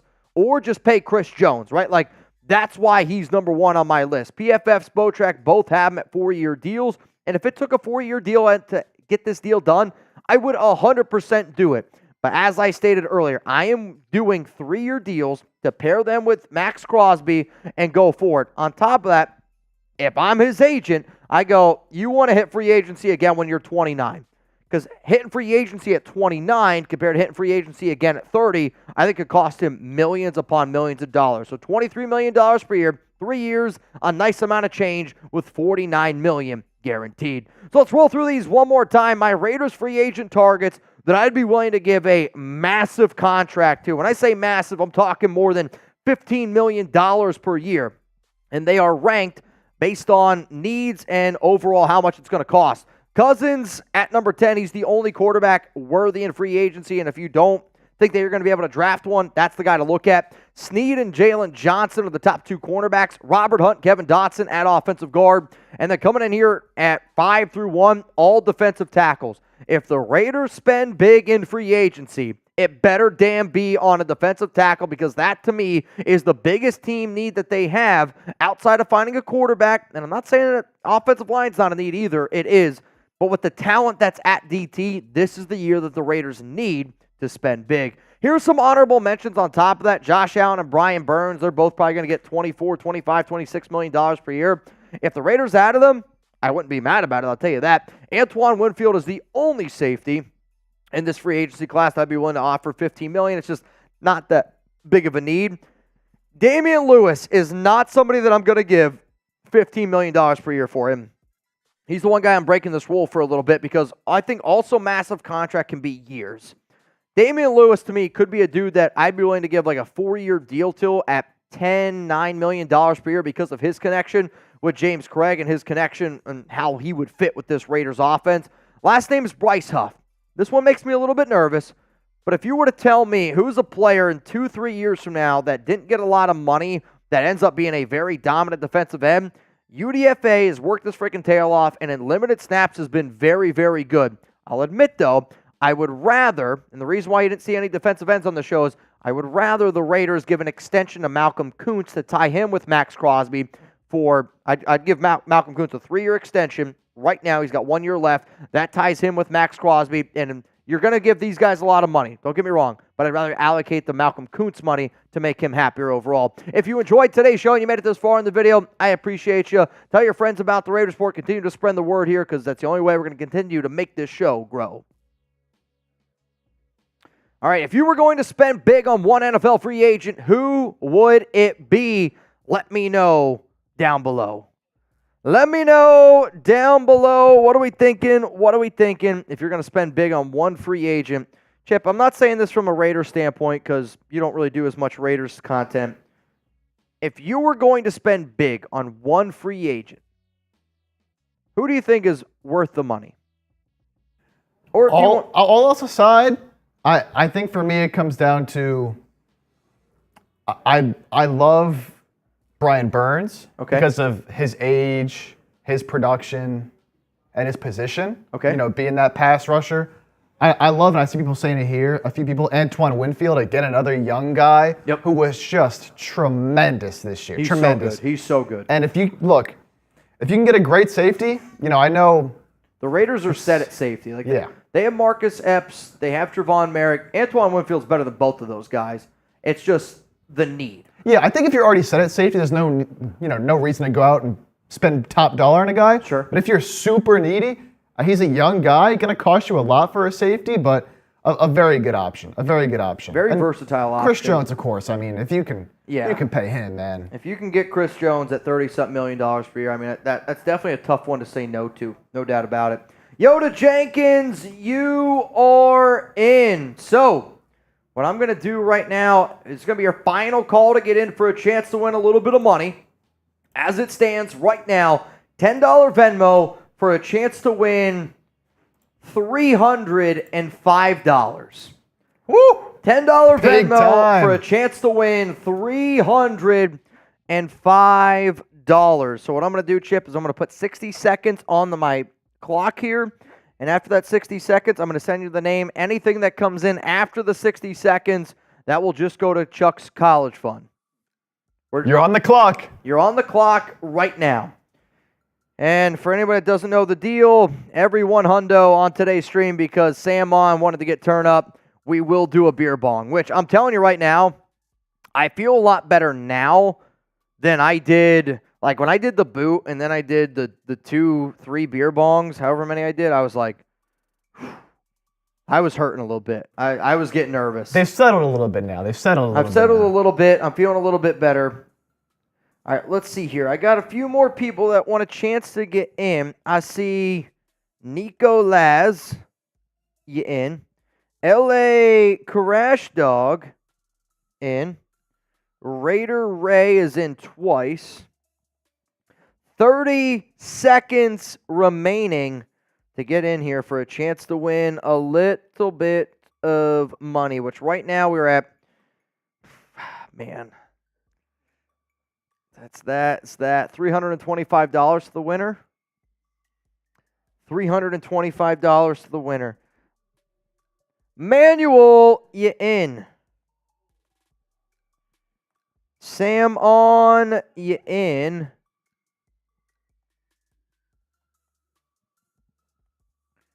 Let me refresh my phone again. Last call. 5, 4, 3, 2, 1. Dan Dar at the buzzer. Dan Dar at the buzzer. Anthony at the buzzer. Anthony Marigil. I'm going to look. And that, oh, wait a minute here. Salvador Mena also at the buzzer, but Sal did 5. Salvador. And I think, all right, so that gives us 54. I'm going to send you all the names. Again, nobody else send in anything else, okay? Nobody else send in anything else because I'm not going to add you. Alex Morris, friend. Dan Dar, also my good friend. All right, so 54 people, Chip. I'm going to send you all the names on TV. Oh, my God, dude. It's so long. Giggity. Whoa. All right, let me send this to you real quick. And then we'll just like shuffle them around a little bit. 54 people in. So the math on that is, oh man. This is where you guys see how horrific I am at math. 500 divided by 2, 250. 260. And then, what, 360? Winner gets 360? Is that how that math checks? Is that how it checks? Anthony Marigil. Oh, dude, I hate to break it to you. I don't know if I'm ever not going to change it. I don't know if I'm ever not going to kill your last name, especially when Sam does what he's doing to me today. Laugh out loud, you kill my last name. Come on, Mitch. You're marrying a Latina. You got to learn how to roll that tongue. Touche on that. She'd probably agree with you there. Man, I don't know. I think it's I think the problem with the name is, like, you say just roll the R. And it's the same conversation I always have with Alex. I'm like, it doesn't happen, right? Like, all right, I'll also say this, and only because Fluhy's a legend, I'm going to add Fluhy. Fluhy's going to get 2 more, so don't miss those. So now we're at 56, which means winner would get 56, math. Fluhy, you're in, and it's only because Fluhy's a legend here. Anthony, I know, you've heard it all. Merrill. There's sometimes, like, when Alex and her mom, they talk, I'm just like, what did you just say? How do you spell that? It's not even close to what I think. Mitch, practice with ruffles have ridges. Ruffles have ridges? Marriage. What? See, that doesn't help me at all.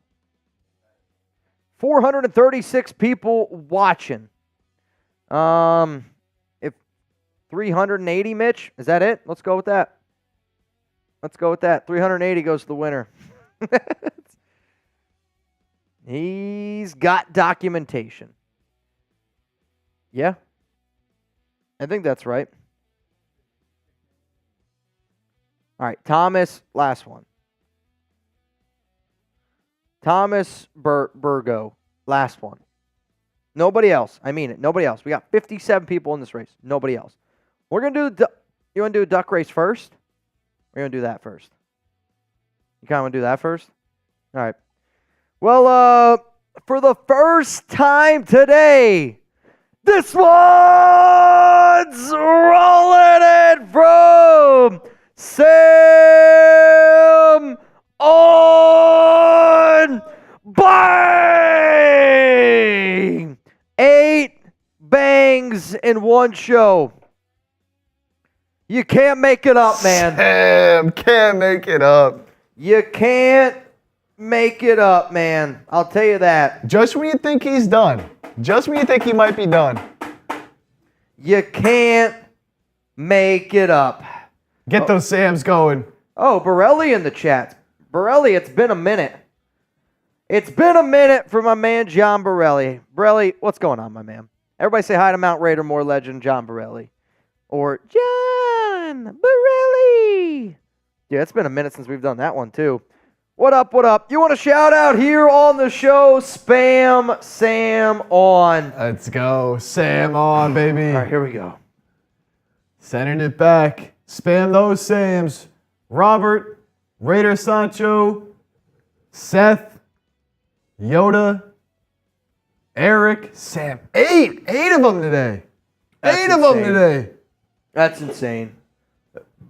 It's actually insane, Sam. I think your jersey's coming in too. Sam's jersey's been on the wait list for a little bit. Problem is, where we order our jerseys, they haven't had mediums in stock for a while.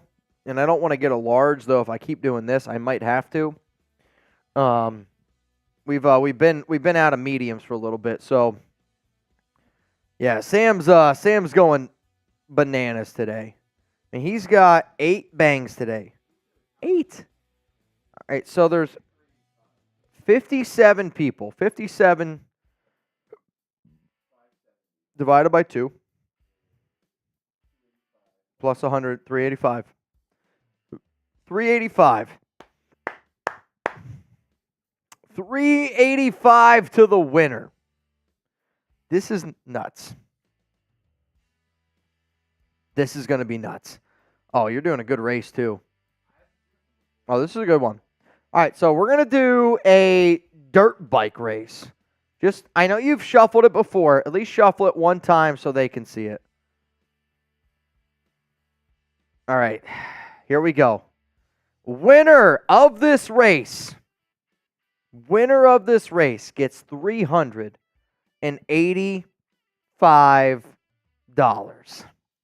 Good luck to everybody out there. Starting in 3, 2, 1. Let's go. Winner gets $385. And unfortunately, I can't tell Who's in the lead up there? I don't know. I see Salvador. I see Manuel V. Luis Rodriguez down here. Philip Bogert. Interesting. Who is this person? Mystery. I don't know who it is. Lopez. Honestly, Fluhy's in a good spot. Jasper Barber back there also in a very interesting spot. I like Anderson. Anderson right now has got the lead. Jasper in the lead. It's close. Dude, this is a hell of a race right now. Everyone's bunched up. Remember, whoever comes in last place, you get a butthole pick. Amy with the lead. Dan Dorr, watch out for them. Yoda Jenkins in an interesting spot. Is Amy going to be able to hold on? Scott Eckert down here at the bottom. Who's this? Who is this? Oh! It's a draw with the win. At the last second. Dude, I'm not going to lie. I saw Anthony name down here. I also saw Green. That would have been his third win in a row. Can you show the rankings real quick of all 57 racers? That way just everyone can see their name. I think so. If you click it, yep. All right, so Anthony Green came in second. That Dude, would have been... Anthony, that would have been, I actually think people would have got mad. Oh, LA Crash Dog came in fourth. Anthony Marigel came in third. Who gets the butthole pick? Anthony, Fluhy, Salvador, Marco. Again, I might not have spelled everybody's name correct, so just do your best with me here. Just making sure everyone can see. Yep, Jeffrey Kreischer, David Anderson. You got Jasper again. Isidro had a few names in there. Michael Van, O.C. Rader, Salvador, Fluhy. Who's getting the butthole pick? Philip Bogert at 44. Nico Laz. Oh, we're getting down to the 48. end. Who's getting it? Miggy Camacho! My bodyguard, Miggy Camacho, gets the butthole pick. Congratulations. Isidro, which I hope I'm saying correctly here. How many races have you done? Let's see. I always like to play this game. He's done 1, 2, 3, 4, 5, 6, 7, 8, 9, and he's getting his first win today. There you go. You never give up, man. Never give up. You can't give up. Congrats. Isidro, if you could please confirm with me down below that you just received $385.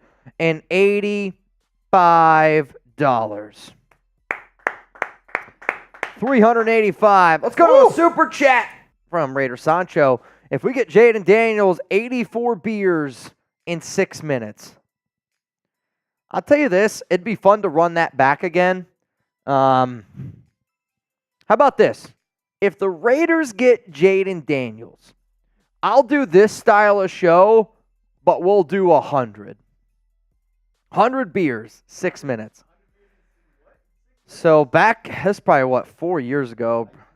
It's probably 4 years ago. I tweeted, if the Raiders trade for Antonio Brown, I will drink 84 beers in 6 minutes, which even fast forward to that, somebody at Chat Sports, it was like right when we had like one of our first sponsors, James said that I couldn't drink 6 beers in 6 minutes. So our sportsbook partner actually made odds on it. It was like, we had all these odds, we did a whole show on it, 6 beers, 6 minutes. And I remember just like everybody at the old like studio was like walking by. I was like, what the F are these guys doing?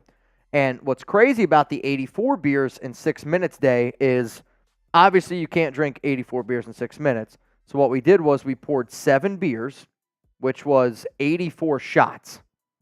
It's exactly 84 shots. So we poured 7 beers and I had to do 84 shots in 6 minutes. What was crazy about that story was on that day, WeWork held a like job fair in a sense where kids from SMU college could come to WeWork and everybody had to put like a pamphlet out and you could drop your application in like this like manila folder and we could look at and, you know, figure out if we wanted to hire anyone. We're lining up 84 beers. You're a college kid, right? Like, dude, everybody that walked by our thing was like, yeah, I'm applying for that. Take my resume immediately. It was crazy, but we did 84 in 6, and it was actually easier for me to do 80. It was easier for me to do 7 Bud Lights than it was 6 Miller Lights. I won't forget that. It was easier for me to do 7 Bud Lights than it was 6 Millers. But Raider Sancho, I guess I just got to go to 8. So the next one would be 8. So that would be 96 beers. 96 beers in 6 minutes. We'll add an extra 4 shots there. Up in the stakes. I like it. LA, what's up, fam? What did I miss? Real one for life. Honestly, today, not too much. It's been a little bit of a slow day. The NFL Scouting Combine is going to get started. A lot of it's stuff tomorrow. We're going to send a few guys at Chat Sports. I think we're sending 6 or 7 to the Combine. So we're going to have our whole Chat Sports team. A lot of interviews, a lot of stuff from the Combine going to be coming out in the next week or so. So it's a really important week to make sure you guys are subscribed. All right, fam, I'm getting ready to get the hell out of here. Before I do, I want each and every one of y'all to say thank you and goodbye to Sam On. Dude flipped the script today. I literally told Chip, I was like, we're probably going to get out of here somewhere around 5 o'clock. Not a lot of drinking going to be happening today. And Sam On wanted to party. And when guys want to party, that's why I love doing this show. People pull up. So I don't want you to say goodbye to me. I don't want you to say goodbye to Chip. I want y'all to say thank you and goodbye to Sam On for turning up and pulling up today. Because to do some shit like that, I hope there's a day in my life that I can. Legendary. It's going to be one of those things where when Chugs gets back, he'll be back on Thursday. He's going to be like, what did I miss? I'll be like, Sam on Monday was insane. Bro was absolutely, positively insane, man. I also see the comment here from Isidro. Says that thank you, love what you do, brother. Great work. I will support the best that I can. Isidro, I appreciate you. Isidro won $385. Yeah. Shout out to Sam On. The next time that you're going to see me and Chip is going to be tomorrow, 4 p.m. Eastern time here on the Raiders Report. Enjoy your night. I got to go take another leak again. Sam, much love to you. Appreciate the hell out of you. Appreciate the nation. Enjoy your night. And it's only Monday.